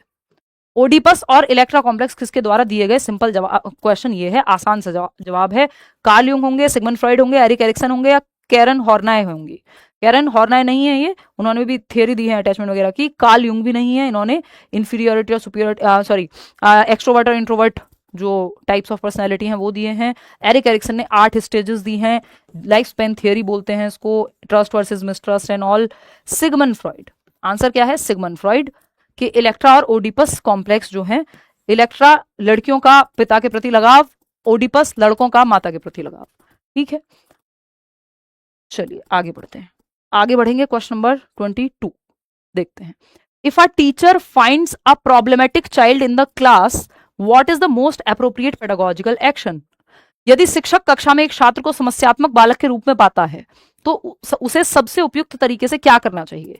यानी प्रॉब्लमेटिक चाइल्ड आपको कोई नजर आता है, बच्चा प्रॉब्लमेटिक नहीं है, वो प्रॉब्लम से जूझ रहा होगा, ये हो सकता है कोई एबनॉर्मल बिहेवियर हो, है ना, अग्रेशन अचानक से आपको दिख रहा हो, अचानक से उसके ग्रेड्स लो हो गए हों, या मोटिवेशन एकदम कम हो गया हो, शांत रहने लगा हो, पहले बातचीत करता हो, है ना, ये सब प्रॉब्लम्स अगर आपको नजर आ रही हैं तो आप क्या करेंगे? गाइडेंस एंड काउंसलिंग का सहारा लेंगे, जानने की कोशिश करेंगे। हो सकता है कोई घटना घटी हो, किसी पेरेंट की डेथ हुई हो, कोई सेक्सुअल अब्यूज हो रहा हो, कुछ भी हो सकता है, 50,000 रीजन है। हो सकता है कोई लर्निंग डिसेबिलिटी हो जिसकी वजह से आप वो ना पकड़ पाए हो पहले, 50 रीजन हो सकते हैं इसके, है ना। तो इसमें आप क्या करेंगे? जब आप प्रॉब्लम देखते हैं तो आप उसका समाधान ढूंढते हैं as a teacher, guidance and counselling की बात करते हैं। Provide counselling to the child, syllabus में है काउंसलिंग, बच्चे को परामर्श देना या उसको काउंसलिंग में डालेंगे। जो आपके यहाँ ईवीजीसी दिल्ली में तो हैं भी, जो गाइडेंस एंड काउंसलर की पोस्ट है प्रॉपर, और वो धीरे धीरे सभी जगह पे होनी चाहिए कि काउंसलर हो स्कूल में। प्राइवेट स्कूल्स में तो होते भी हैं अक्सर, और दिल्ली गवर्नमेंट स्कूल में भी अब रखा गया है, कुछ कुछ पोस्ट निकलती रहती हैं। तो अगर आप मास्टर्स कर लें साइकोलॉजी में, यानी एमए कर लें साइकोलॉजी में, और साथ में एक 6 महीने का कोर्स होता है, एनसीईआरटी भी कराता है और भी यूनिवर्सिटीज कराती हैं, जिसको हम कहते हैं गाइडेंस एंड काउंसलिंग का कोर्स। तो इसके बाद आपके पास बीएड नहीं भी है तब भी आप ये ईवीजीसी की पोस्ट जो है उसके लिए पेपर दे करके, और वो केंद्रीय विद्यालय में भी अब तो मुझे लग रहा है आने लगी हैं, तो एक अच्छी पोस्ट है, मतलब आप सच में भला करेंगे वहां बच्चों का, अगर आप अच्छे गाइडेंस एंड काउंसलर बने तो, है ना। तो आप काउंसलिंग कराएंगे बच्चे की कि समस्या है क्या, जिससे वो खुल पाए और उसको एक दिशा दे पाए। जैसे आपकी करियर काउंसलिंग भी होती थी, काउंसलिंग कई प्रकार की होती है, वो चाइल्ड साइकोलॉजिस्ट हो सकता है, करियर को लेकर काउंसलिंग हो सकती है, मैरिज काउंसलिंग तक होती है, फैमिली काउंसलिंग तक होती है, 50 तरह की काउंसलिंग है। Send the child back home, कहेंगे घर चले जाओ तुम तो प्रॉब्लमेटिक हो, नहीं। इग्नोर द चाइल्ड कंप्लीटली, ये तो और वर्स हो जाएगा अगर आप बच्चे को नजरअंदाजी कर देंगे, पनिश कर देंगे, नहीं भाई, आप समाधान ढूंढेंगे, ठीक है ना। और काउंसलिंग की बात आपके कार्ल रॉजर्स भी करते हैं, ठीक है। ये टॉपिक हम करेंगे, ये हमारा एकमात्र टॉपिक है जो बचा हुआ है अभी यूपीटेट के बैच में, ये हम कल करेंगे। क्वेश्चन नंबर 23 ऐप पे, करियर वेल ऐप पर, तो जो लोग हैं तो कल या परसों में हम ये टॉपिक करेंगे, ये एकमात्र टॉपिक है, बाकी सब हम कंप्लीट कर चुके हैं। देखिएगा बीच में क्योंकि गैप आया तबीयत की वजह से, बाकी सब कंप्लीटेड है, देखिए एक बार। हाँ, फटाफट से जवाब दो, क्या है क्वेश्चन नंबर 22, क्या कहता है? In educational terminology the meaning of stagnation, अभी इंक्लूसिव एजुकेशन का सवाल है, शैक्षिक शब्दावली में अवरोधन का तात्पर्य या स्टैग्नेशन का मतलब क्या है? एक होता है स्टैग्नेशन, दूसरा होता है ड्रॉप आउट। स्टैग्नेशन का क्या मतलब है? स्टैग्नेशन आपने सुना होगा, जो पानी चलता नहीं है, बहता हुआ नहीं है जो पानी, वो तो पानी भी सड़ जाता है, व्यक्ति छोड़ो, तो एक जगह पे टिक के नहीं रह सकते आप, दैट मीन्स स्टैग्नेट नहीं कर सकते, है ना, बहता हुआ होना जरूरी है, ठीक। बहता हुआ होने से यहां पे क्या मतलब है? स्टैग्नेशन का मतलब है बच्चा एक क्लास में स्टैग्नेट कर गया है, रुक गया है, वॉट एवर द रीजन में भी, वो फेल हो रहा हो, कुछ और रीजन, मतलब फेल के केस में ही हम जनरली मानते हैं ये कि एक ही क्लास में स्टैग्नेंट है बच्चा। अगर वो ड्रॉप आउट, इससे कैसे अलग है? ड्रॉप आउट है कि जब बच्चा स्कूल ही छोड़ दिया, वो फेल होने के रीजन से छोड़ा उसने, वो स्कूल में ठीक मन नहीं लग रहा था इसलिए छोड़ा, या फिर कोई और रीजन रहा जिसकी वजह से वो ड्रॉप आउट कर गया, यानी अपनी शिक्षा पूरी होने से पहले ही स्कूल छोड़ दिया। तो ड्रॉप आउट रेट भी हमारे यहाँ बहुत ज्यादा है, और गर्ल्स के केस में ये ज्यादा है, शादियों के चलते, घर के काम के चलते, 50 रीजन से ड्रॉप आउट होते हैं लड़कियों के। और ये मजे की बात है, कई लोगों को लगेगा नहीं सब बराबर है, अभी भी हम बहुत पीछे हैं इस मामले में। कितनी लड़कियां और कितने लड़के 12वीं पास करते हैं इसमें भी, या वो 12वीं के बाद फिर ग्रेजुएशन में कितने जाते हैं, इस रेशो में बहुत अंतर है कि आगे पढ़ाया नहीं जा रहा है या ड्रॉप आउट कर जा रही हैं लड़कियां ज्यादा, या बहुत सारे बच्चे जो गरीबी से भी जूझ रहे होते हैं, लड़के भी। तो ड्रॉप आउट मतलब शिक्षा पूरी होने से पहले ही छोड़ देना स्कूल। स्टैग्नेशन मतलब एक क्लास में ही रुक जाना निश्चित समय से ज्यादा, कि एक साल में मान लो एक क्लास होनी थी, 2 साल तक बच्चा उसी क्लास में अटका हुआ है। Not going to school by the child, नहीं वो नहीं है, वो तो फिर एबसेंट होना हो गया। Retention of a child in the same class for more than 1 year, exactly यही बात है। सेकंड ऑप्शन 88% लोग सही जवाब दे रहे हैं। किसी बालक का 1 वर्ष से अधिक समय तक एक ही कक्षा में रुके रहना। Leaving the school by the child ये ड्रॉप आउट है। Taking not admission in the class, फिर तो आपने एनरोलमेंट ही नहीं हुआ, बच्चे एनरोल्ड ही नहीं है। जैसे कुछ करोड़ बच्चों को एनरोलमेंट की बात की गई है कि जो ड्रॉप आउट बच्चे हैं उनको वापस लेकर के आएंगे नेशनल एजुकेशन पॉलिसी में, या फिर हम एनरोलमेंट बढ़ाएंगे, ज्यादा से ज्यादा बच्चों का नामांकन बढ़ाएंगे स्कूल में। उसके लिए मिड डे मील भी एक, मिड डे मील का एक रीजन ये भी है कि जो पीएम पोषण योजना कर दिया है अभी तो उसका नाम, कि बच्चे एक तो खाने की लालच से ही सही बट रेगुलर आए, स्कूल में आए। एनीवे आते हैं, और कई बच्चों की फिजियोलॉजिकल नीड्स पूरी नहीं होती, इसलिए भी खाना के बिना वो भूखे तो नहीं पढ़ पाएंगे। Question number 24, adolescence is a period of great stress, strain, storm and strife. This famous statement was given by, किशोरावस्था बड़े संघर्ष, तनाव, तूफान और विरोध की अवस्था है, ये कथन किसके द्वारा दिया गया, बताइए फटाफट। 88% लोग सही जवाब दे रहे हैं, बहुत ही बढ़िया। अब 1-2 क्वेश्चन ऐसे आएंगे जिनमें आप फंसेंगे, क्योंकि अभी 1-2 क्वेश्चन बीच में आसान आ गए जिनको आप जवाब फटाफट दे पा रहे हैं। यही बैलेंस होना भी चाहिए, ना तो सारे क्वेश्चन मुश्किल आते हैं ना सारे क्वेश्चन आसान आते हैं। स्टैनली हॉल, यस जी, स्टैनली हॉल, इनकी एक बुक भी है जिसका नाम एडोलेसेंस है ना। ये कहते हैं कि किशोरावस्था तनाव एवं तूफान की अवस्था है। तनाव और तूफान आया हुआ होता है 12 से 18 के बीच में बच्चे में। आपको गुस्सा ज्यादा करते हुए नजर आ जाएंगे, रिवोल्ट की टेंडेंसी होती है, हीरो वर्शिप होती है, दोस्तों का बहुत प्रभाव होता है, मेरे दोस्त ने ये बाइक ली है, मेरी दोस्त ने ये किया है, मुझे भी यही करना है, मेरे सारे दोस्त ये कर रहे हैं। लोग कॉलेज तक चूज कर लेते हैं अपनी दोस्ती यारी के चक्कर में, तो ये जबकि उन्हें वो करना था नहीं करना था कुछ नहीं पता, बट मेरी गर्लफ्रेंड इस स्कूल से इस कॉलेज में जा रही है तो मैं भी यही कोर्स करूंगा या करूंगी, ये तक भी होता है ना, बड़े शहरों में तो स्पेशली, छोटों में भी होता है, ऐसा नहीं है। तो जी स्टैनली हॉल, एडोलसेंस नामक इनकी पुस्तक है, एडोलसेंस पे इनका काफी काम है ना। और 12 से 18 वर्ष की अवस्था को हम एडोलसेंस कहते हैं। WHO की मानेंगे तो वो 10 से 19 वर्ष को एडोलसेंस में काउंट करेंगे, दोनों ही सही हैं। और यहाँ पे आइडेंटिटी का जो क्राइसिस है वो भी इसी अवस्था में है। खैर हम ये डिटेल में ज्यादा नहीं जाएंगे अभी, क्योंकि आज हम इसको मॉक टेस्ट की तरह लेकर के चल रहे हैं, हमें 1 घंटे में किसी भी हालत में खत्म करना है। 2 मिनट से ज्यादा एक क्वेश्चन पे नहीं लगाएंगे, 2 मिनट भी इनफ है, उसमें एक्सप्लेनेशन भी हो जा रहा है। क्वेश्चन नंबर 25 देखिए, ये क्या कहता है, the first step in the problem solving process, समस्या समाधान विधि में या प्रक्रिया का प्रथम चरण क्या है, पहला स्टेप क्या है। प्रॉब्लम सॉल्विंग पे कई बार सवाल आ चुका है ना। प्रॉब्लम सॉल्विंग का एक मॉडल है आइडियल मॉडल, जिसको किसने दिया है आप बताएंगे, ब्रेन्सफोर्ड ने दिया है ना, ये हमने पढ़ा है बैच में। देखिए सेकंड ऑप्शन, ये आसान सवाल है। देखिए फर्स्ट स्टेप क्या होगा, हमेशा अवेयरनेस ऑफ द प्रॉब्लम लिखा होगा या तो आइडेंटिफिकेशन लिखा होगा, दोनों में से कोई एक चीज लिखी होगी ऑप्शन में। तो समस्या की पहचान करना या अवेयरनेस ऑफ द प्रॉब्लम, अगर आपको अवेयरनेस ही नहीं है कि ये प्रॉब्लम है, आपके संज्ञान में ही नहीं है, तो आप प्रॉब्लम कहां से सॉल्व करेंगे। तो किसी भी प्रॉब्लम को सॉल्व करने का पहला स्टेप होता है 5 स्टेप में से आइडेंटिफाई करना प्रॉब्लम को या पहचानना, अवेयरनेस ऑफ द प्रॉब्लम, जो कि यहां पे है। बाकी सब बाद में आते हैं, इसके अलग अलग मेथड्स हैं, जिसमें से आइडियल थोड़ा इजी रहता है, नहीं तो ये हाइपोथेसिस को टेस्ट करना, ये वाला भी स्टेप्स हम करते हैं, बट पेपर पास में है तो आइडियल को कर लेंगे। क्यों, क्योंकि वो आसान है कंपैरेटिवली, याद रखना है ना। आइडियल बोले तो 5 स्टेप का ये मेथड है प्रॉब्लम सॉल्विंग का, समस्या समाधान का, ब्रेन्सफोर्ड के द्वारा गिवन है। और अगर हम बात करेंगे यहाँ तो ये सिंपल है कि वैसे तो हम नेक्स्ट क्लास के लिए इसको छोड़ सकते हैं, बट कर ही लेते हैं। आइडियल, क्योंकि अभी 2-3 अच्छे सवाल रहते हैं। आइडियल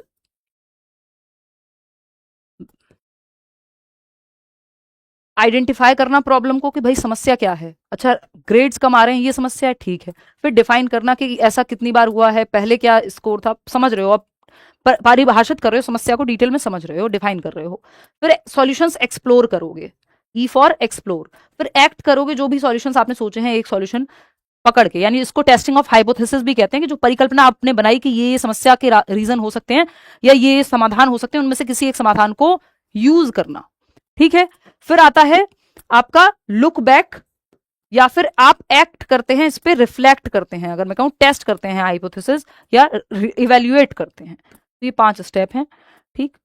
ये एक्सप्लोर सॉल्यूशन में ही फिर आपका डेटा कलेक्शन आ जाएगा, फिर आप ये फॉर्मुलेट कर लेंगे हाइपोथेसिस जिसमें आप एक्ट करेंगे सॉल्यूशन पे। एनीवे, क्वेश्चन नंबर 26 देखो, reflective thinking was primarily discussed and promoted in education by. Reflective thinking जो है, जिसको चिंतनशील या विचारात्मक चिंतन कहते हैं, ये किसके द्वारा डिस्कस की गई है या प्रमोट की गई है, बताइए। 4 ऑप्शन आपके सामने हैं, फटाक से आप जवाब देंगे जल्दी।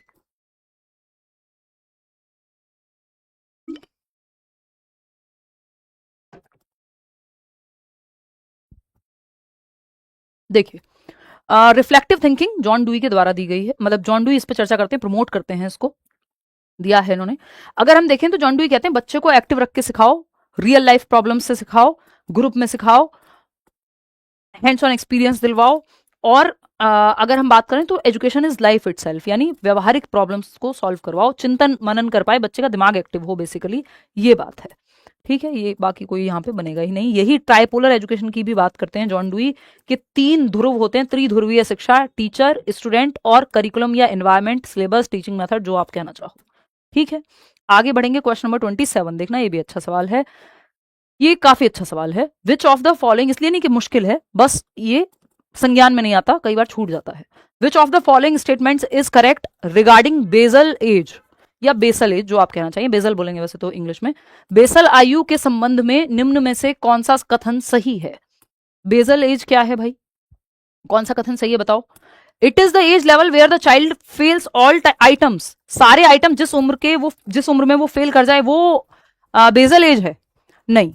इसको तो हम सीलिंग या टर्मिनल एज कहते हैं, सीलिंग या टर्मिनल एज कहते हैं, कि वो अब इस उम्र के कोई भी सवाल को सॉल्व कर ही नहीं पा रहा है, टर्मिनेट हो गया है, उसका जो इंटेलिजेंस का स्तर है, आईक्यू का लेवल है, वो वहीं, अब इससे ऊपर नहीं जा पा रही चीजें, आप इससे ऊपर के सवाल से नहीं करवा पाएंगे इस उम्र में, एटलीस्ट जिस भी उम्र की बात हो रही है। 69% लोग सेकंड ऑप्शन कह रहे हैं, जो कि सही है। It is the age level where the child passes all और ऑलमोस्ट ऑल आइटम्स, मतलब एक तरह की मेंटल एज है, ये मानसिक आयु है, कि जिस लेवल पे आपका दिमाग काम कर रहा है, तो जिस लेवल पे दिमाग काम कर रहा है उस लेवल के सारे सवाल आप सॉल्व कर लेंगे। तो ये बेसल एज हो गई, कि उस स्टेज की जो बेसल आयु है वो आयु हो गई जिसके आपसे सवाल सॉल्व हो पा रहे हैं। भाई अगर मेरा मेंटल एज है मान लो 16 साल, मेरी उम्र है 12 साल, मान लेते हैं, ऐसे नाराज मत हो, ठीक। तो मेरा दिमाग सॉल्व कर पाएगा, मेरी जो बेसल एज हो गई वो 16 साल हो गई, उस लेवल पे वो सवाल सॉल्व कर पा रहा है। क्रोनोलॉजिकल एज, या जितने साल मुझे धरती पे आए हुए हैं, वो 12 साल है, मतलब जो आपकी डीओबी है एक तरह से। टर्मिनल एज वो है जिस लेवल के सवाल आपसे सॉल्व नहीं हो रहे, वो सीलिंग है, कि भाई 16 से ऊपर के सवाल फिर आपसे सॉल्व नहीं होंगे, अगर आपकी बेसल एज 16 है तो, मतलब उसके ऊपर आप अगर जाएंगे एक पॉइंट के बाद नहीं सॉल्व कर पाएंगे। तो यह वह आयु स्तर है जहां बच्चा सभी या लगभग सभी प्रश्न हल कर लेता है, almost every question of this age, क्योंकि ये बेसल आयु है। It is equal to chronological age नहीं, मेंटल एज कुछ भी हो सकती है, बेसल एज डिफरेंट हो सकती है क्रोनोलॉजिकल से, उसके बराबर हो सकती है, उससे कम हो सकती है, उससे ज्यादा हो सकती है। It is unrelated to intelligence testing नहीं, इंटेलिजेंस टेस्टिंग में ही इसका प्रयोग किया जाता है। तो second option is the right answer. 76% लोग फाइनली सही जवाब दे भी रहे हैं। Basal age and terminal age की जब हम बात करते हैं, तो बेसल एज वो है जो highest age level at which the child passes all और ऑलमोस्ट ऑल आइटम्स, जिस स्तर के आपसे सारे सवाल हो जा रहे हैं सॉल्व, वो बेसल एज है, मेंटल एज है। टर्मिनल एज वो है, या सीलिंग एज वो है, जो लोएस्ट एज लेवल, मान लीजिए आप 16 आपकी बेसल एज है, 18 वाले सवाल आपसे सॉल्व नहीं होंगे, इसका मतलब वो टर्मिनल एज बन गई जो 18 साल है, या वो सीलिंग हो गई, कि इसके ऊपर, सीलिंग के ऊपर थोड़ी निकल के चले जाओगे रूम से, हद से हद सीलिंग तक ही पहुंच सकते हो ना, ठीक है। क्रोनोलॉजिकल एज वो है जितने साल के आप हैं, ठीक है, क्लियर है। चलिए खैर आगे बढ़ेंगे। क्वेश्चन नंबर 28 देखिएगा, learning alphabets, poems and multiplication tables is an example of. वर्णमाला को याद करना, कविताओं को याद करना, पहाड़े सीखना, ये किसका उदाहरण है, ये पूछा है आपसे। भाई जब आप कविताएं याद करते हैं, पोएम्स को याद कर रहे हैं, आप अल्फाबेट्स ABCDEFGH ये याद कर रहे हैं, 2 एकम 2, 2 दूनी 4, 2 वन जा 2, 2 टू जा 4, ये सब याद कर पा रहे हैं, ये किसका उदाहरण है। चेनिंग का उदाहरण है, वर्बल एसोसिएशन का उदाहरण है, रूल लर्निंग है, कॉन्सेप्ट लर्निंग है, क्या है ये बताइए। हाँ, ये वर्बल एसोसिएशन है, वर्बली आपने एसोसिएट किया है, शाब्दिक साहचर्य है। कौन सी थियरी है, वही आपकी ज्ञानिकी हायरार्की ऑफ लर्निंग है, अधिगम का पदानुक्रम है रॉबर्ट एम गैने के अनुसार, जिसमें 8 स्तर हैं। लोएस्ट है सिग्नल लर्निंग, हाईएस्ट है प्रॉब्लम सॉल्विंग। शुरू के 4 जो हैं 8 में से वो बिहेवियरल व्यवहार से जुड़े हुए हैं, व्यवहार पक्ष से, और ऊपर के 4 कॉग्निटिव यानी दिमाग से जुड़े हुए हैं, जिसमें दिमाग का इस्तेमाल ज्यादा होगा। क्वेश्चन नंबर 29 देखिएगा, तो ये वर्बल चेनिंग में उतना इस्तेमाल नहीं है दिमाग का जितना प्रॉब्लम सॉल्विंग में होगा। ऑफकोर्स 2 एकम 2 2 दूनी 4 बचपन से आपने रटे हैं, बाद में आपने देखा कि 2 को 2 बार जोड़ देंगे तो ये 4 आ जाएगा, कि ये पहाड़े ऐसे वर्क करते हैं। क्वेश्चन नंबर 29 देखिएगा, according to Morrison's 5 steps in his teaching model at the understanding level what immediately follows exploration and presentation. Morrison ने बोध स्तर के शिक्षण प्रतिमान में 5 पदों का वर्णन किया है। खोज और प्रस्तुतिकरण के बाद तुरंत क्या आता है? मॉरिसन की अगर हम बात करें जो टीचिंग के स्टेप्स हैं या लेसन प्लानिंग के भी स्टेप्स की बात करते हैं, हर्बर्ट करते हैं उसकी बात, मॉरिसन टीचिंग के लेवल्स की बात करते हैं। इसमें आपको पता होगा वो मेमोरी लेवल जिसमें सिर्फ याद रखने वाली चीजें हैं, अंडरस्टैंडिंग जिसकी यहाँ बात हो रही है कि समझ के चीजों को करना, और रिफ्लेक्टिव है हाईएस्ट जिसमें चिंतन कर पाए आप किसी स्तर पे, तो बच्चे को रिफ्लेक्टिव स्तर पे सिखाना चाहिए। देखिए इसमें जब हम बात कर रहे हैं कि एक्सप्लोरेशन और प्रेजेंटेशन के बाद क्या आएगा, तो एसिमिलेशन आएगा। इस क्वेश्चन के अनुसार ऑप्शन कोई और बन नहीं रहा, एसिमिलेशन आएगा। ठीक है, इन 5 स्टेप्स में। क्लियर है बात? देखिए देख भी लेते हैं इसको इस तरह से। ऑर्गेनाइजेशन, इसके बाद exploration, presentation, assimilation, then organisation, फिर रेसिटेशन है। क्वेश्चन नंबर 30th आखिरी तो नहीं है, इसमें 2-3 सवाल और हैं एक्स्ट्रा में, क्योंकि कुछ सवाल 1-2 बिल्कुल ऐसे थे वन लाइनर टाइप के। What is the main difference between growth and development? भाई एक सवाल तो कम से कम इस पे भी बनता ही है ना, सिलेबस में है। वृद्धि और विकास में मुख्य अंतर क्या है, ये पूछा है हमसे। फटाफट बताओगे आप लोग, बताइए। पहला ऑप्शन है growth is qualitative, development is quantitative. वृद्धि गुणात्मक होती है और विकास मात्रात्मक होता है, उल्टी बात है ये तो। वृद्धि मात्रात्मक होती है, ग्रोथ इज क्वांटिटेटिव। हाँ, ग्रोथ मात्रात्मक होती है, कि जैसे ग्रोथ का एग्जांपल क्या है, हाइट आपकी मात्रा में माप सकते हो भाई, वेट माप सकते हो। Development is qualitative as well as quantitative, बिल्कुल सही बात है। विकास जो है वो गुणात्मक और मात्रात्मक दोनों है, वृद्धि भी इसी का पार्ट है, लर्निंग भी इसी से जुड़ी हुई है, मैच्योरिटी भी इसी का पार्ट है। Growth and development are the same? No. Growth is lifelong, development stops in childhood. नहीं, ग्रोथ एक टाइम के बाद रुक जाती है, वो भी चाइल्डहुड में नहीं, मैच्योरिटी हिट करने के बाद। ठीक है, ये एक बेसिक टेबल है, ये आप जब रिवीजन करेंगे तो पीडीएफ में आपको काम में आ जाएगा। ये ग्रोथ के बारे में है कि ये शारीरिक पहलुओं से जुड़ी हुई होती है, मात्रात्मक होती है, स्ट्रक्चरल चेंजेस आते हैं इसमें, मेजरेबल होती है ना, लिमिटेड टाइम तक चलती है। वहीं विकास जो है गुणात्मक है और क्वांटिटेटिव भी है, मात्रात्मक भी है। क्यों? क्योंकि ग्रोथ भी तो विकास का ही पार्ट है। तो स्ट्रक्चरल एंड फंक्शनल दोनों प्रकार के चेंजेस डेवलपमेंट में आ जाएंगे। यानी आपके स्ट्रक्चर यानी आपकी संरचना में जो परिवर्तन आ रहा है, हाइट, वेट, शेप, साइज में परिवर्तन, ग्रोथ भी विकास का हिस्सा। और फंक्शनल चेंजेस की आपकी समझ कितनी बेहतर हो रही है, फंक्शन करने की एबिलिटी पहले से कितनी बेहतर हो रही है। चलिए खैर आगे बढ़ेंगे। Question number 31। वैसे तो ये 30 क्वेश्चन हो चुके हैं, बट ये 2-3 सवाल और करेंगे। Which of the following is primarily an intrinsic या फिर internal cause of learning difficulties in a child? बच्चे को सीखने में आने वाली परेशानी या कठिनाइयों का आंतरिक कारण क्या हो सकता है, कि बच्चे को डिफिकल्टी आ रही है सीखने में, इसका इंटरनल रीजन बताइए। इस इंटरनल रीजन को आप मानिए पर्सनल फैक्टर बताइए। पुअर स्कूल एनवायरमेंट नहीं, ये तो एनवायरमेंटल फैक्टर है, ये तो एनवायरमेंट से जुड़ा हुआ फैक्टर है, पर्सनल थोड़ी है। जो लर्निंग को अफेक्ट करने वाले 2 फैक्टर्स हैं, एक पर्सनल है जो बच्चे से जुड़ा हुआ है, उसकी एज, उसका इंटरेस्ट, उसका मोटिवेशन का लेवल है ना, उसका इंटेलिजेंस का स्तर, ये सब बच्चे से जुड़ा हुआ है। स्कूल का एनवायरमेंट, टीचर का मेथड, पेरेंट्स का, घर का माहौल, ये सब बाहरी एनवायरमेंट है। ठीक है, तो यहाँ पे इंटरनल पूछा, इंटरनल का मतलब यहाँ पे पर्सनल फैक्टर से है। लैक ऑफ टीचिंग एड्स, ये भी एनवायरमेंटल है। पुअर स्कूल एनवायरमेंट, वो भी एनवायरमेंटल है, पर्सनल नहीं है। इंटेलेक्चुअल डिसेबिलिटी या मेंटल रिटार्डेशन अगर बच्चे को है, तो ये जो आईक्यू है, इंटेलिजेंस का स्तर है, ये पर्सनल फैक्टर में आता है या इंटरनल फैक्टर में आएगा। अनफेवरेबल फैमिली कंडीशंस, ये एनवायरमेंट का पार्ट है, एनवायरमेंटल फैक्टर है, ना कि पर्सनल। ठीक है जी, तो 3rd option is the right answer. आगे बढ़ेंगे। क्वेश्चन नंबर 32 देखिएगा, who is considered the father of the heuristic method? जिसको कई लोग डिस्कवरी से के नाम से भी जानते हैं। हालांकि डिस्कवरी लर्निंग की बात जेरोम ब्रूनर ने की है, बट इन दोनों मेथड्स में सिमिलैरिटीज कई लोग समझते हैं। देखिएगा, तो ये किसने दिया है, अभी हमने बात की थी, फटाफट बताओ। H.E. आर्मस्ट्रॉन्ग। H.E. आर्मस्ट्रॉन्ग ने ह्यूरिस्टिक मेथड की बात की है। क्लियर है, कोई दिक्कत नहीं है।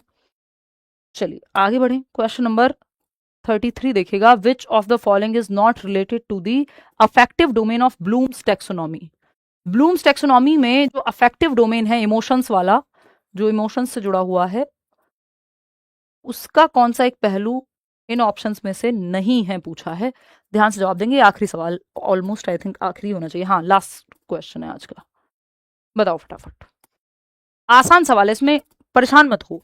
अगर आपने कॉग्निटिव डोमेन भी पता है, कैप से याद कर सकते हो, बहुत बार हमने डिस्कस किया है।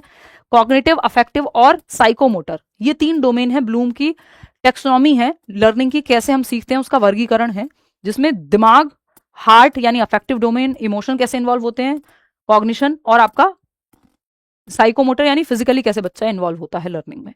तो इसमें नॉलेज जो है, अगर आपने थोड़ा सा भी ब्लूम की टेक्सोनॉमी को पढ़ा है, कॉग्निशन वाले पार्ट को भी, तो आपको पता है नॉलेज जो है वो एक ऐसा डोमेन है, 37% लोग ही सही जवाब दे रहे हैं। नॉलेज एक ऐसा डोमेन है जो कॉग्निटिव पहलू में आता है, कॉग्निटिव डोमेन में आएगा, अफेक्टिव में नहीं आएगा। तो अगर अफेक्टिव आपको नहीं भी पता था, तो आपको ये तो पता है कि नॉलेज तो कम से कम कॉग्निटिव डोमेन में आता है, यानी दिमागी पक्ष में आता है। सबसे पहला ही लेवल है नॉलेज, फिर आती है आपका कॉम्प्रिहेंशन, फिर आता है एप्लीकेशन, है ना। KCA ऐसे याद करते हैं। ये वैल्यूइंग, रिस्पॉन्डिंग, रिसीविंग, ये सब अफेक्टिव का पार्ट है, इमोशनल एस्पेक्ट का। नॉलेज जो है वो कॉग्निटिव का पार्ट है। इसको ऐसे भी देख सकते हो, BS ब्लूम की टेक्सोनॉमी की। पहले तो आप बताएंगे कि आउट ऑफ 32 कितने आपने ठीक किए।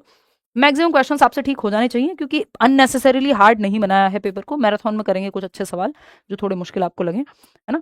ये बैलेंस रखा है इसको, बल्कि थोड़ा सा इजियर साइड भी रखा है एट टाइम्स, बट सिलेबस पूरा कवर हुआ है, ठीक है। तो ये एक बात है। दूसरा, आप यहाँ पे जब बात करते हैं तो ब्लूम टेक्सोनॉमी में 3 पहलू आते हैं, कॉग्निटिव डोमेन, अफेक्टिव डोमेन और साइकोमोटर। कॉग्निटिव मतलब head, thinking, reasoning, problem solving, जिसमें नॉलेज, अंडरस्टैंडिंग, फिर एप्लीकेशन, फिर आपका जो एनालिसिस है, सिंथेसिस है और इवेल्युएशन है, ठीक। नई टेक्सोनॉमी में और चीजें बदल जाती हैं। ये उतना डिटेल में नहीं, बेसिक अभी आपको पता होना चाहिए, या तो मैराथन में एक प्रॉपर डिस्कशन कर लेंगे। आज मैं इस कोशिश में हूं कि टू द पॉइंट रखें चीजें। अफेक्टिव डोमेन जो हार्ट से, फीलिंग पक्ष से संबंधित है लर्निंग के। किससे? फीलिंग पक्ष से, जिसकी बात अभी यहां हो रही थी, यानी बच्चे के हार्ट से। ये हेड से है, दिमाग से है, और ये हार्ट से है। और ये साइकोमोटर जो है वो डूइंग पहलू से संबंधित है, ये पता होना चाहिए, कई बार पूछ लेता है। डूइंग एस्पेक्ट ऑफ लर्निंग यानी फिजिकल एक्टिविटी या हैंड्स ऑन एक्सपेरिमेंट, ये मान लो आप। तो ये हेड यानी ये थिंकिंग पहलू से संबंधित है, थिंकिंग एस्पेक्ट से। कॉग्निशन जो है कॉग्निटिव, फिर अफेक्टिव है फीलिंग से, और साइकोमोटर है डूइंग से। बात सही है? इतनी क्लियर बात है। चलिए, इसके अलावा आपको कोई दिक्कत रह गई हो, कुछ होना कुछ पूछना हो, कोई डाउट हो, तो आप प्लीज पूछ लीजिएगा कमेंट्स में। आज के लिए इतना ही रखते हैं, कल मिलेंगे। और मेरी कोशिश तो ये है कि कल हम क्या करेंगे, कल थियोरी की मैराथन कर लेते हैं। कुछ 50 सवाल, जितनी भी थियोरीज हैं यूपी टेट में, वो सारी कर लेंगे, उनके सवाल कर लेंगे, और फिर उसके नेक्स्ट डे रख लेंगे एक मैराथन प्रॉपर फाइनल। उसके बाद कोई और सेशन नहीं होगा। ये मॉक टेस्ट एकमात्र है जो यूपी टेट को लेकर के हम कर रहे हैं। फिर आप वो मैराथन को ही उसके रूप में देख सकते हैं, ठीक है। ये करियरवेल ऐप पे मैं आपको पढ़ाती हूँ CDP, बाकी सारे सब्जेक्ट्स भी आपको सारे एक्सपर्ट टीचर्स पढ़ाते ही हैं। तो अगर आप किसी और की तैयारी कर रहे हैं, आगे सुपर टेट की करेंगे, या फिर अभी DPSB का बैच निकला हुआ है, CTET का निकला, तो यूपी टेट का भी हुआ है। बट आज मैंने देखा बैच में कोई है जिनके घर में कोई समस्या हो गई थी, उन्होंने पढ़ाई नहीं की, बैच ले लिया कि आज से शुरू किया है। तो मैंने कर लो भाई 7 दिन में, अगर आपको ऐसा लग रहा है। क्योंकि क्वालिफाइंग एग्जाम में क्या होता है कि अगर आप बहुत ज्यादा समय दे दो, ये मैं आपको भी कह रही हूँ, इसलिए नहीं कि आप बैच लो अभी, आप अगर खुद से भी तैयारी कर रहे हो और तरीके से सिलेबस देखते हुए इंपॉर्टेंट टॉपिक्स कर लिया आपने, अच्छे से सवाल प्रैक्टिस कर ली, जितने आपसे हो पाए, 10 घंटे पढ़ा जाए, 12 घंटे पढ़ा जाए, जितना भी पढ़ा जाए, है ना वो। और खुद से भी सवाल करके देखना, सिर्फ यूट्यूब पे मत बैठे रहना। अगेन ये PDF वहां मिल जाएगी आपको टेलीग्राम चैनल पे। जैसे ये सवाल किया, अब इनको एक बार खुद से भी नजर से निकाल के देखना। PDF में कल आपको सारी शेयर कर दूंगी। तो उससे एक एक हफ्ते में भी लोगों के पेपर क्लियर होते हैं, क्योंकि ये क्वालिफाइंग नेचर का एग्जाम है, ऐसा नहीं कि कोई मेरिट बननी है। तो ऐसे गिव अप नहीं करना है, अगर अभी भी जागे हो बाई चांस तब भी, ठीक है। बस मेहनत ज्यादा कर लो अगले जितने भी दिन बचे हैं। चलिए, take care. How can I purchase CTET batch? Career lab पे आप जाओगे ना। चलिए, take care, bye bye, see you on what, आज क्या है, Tuesday, Wednesday, see you tomorrow, जो भी दिन है। चलिए, टेक केयर, बाय बाय, है ना, ठीक है, क्लियर है बात? ओके।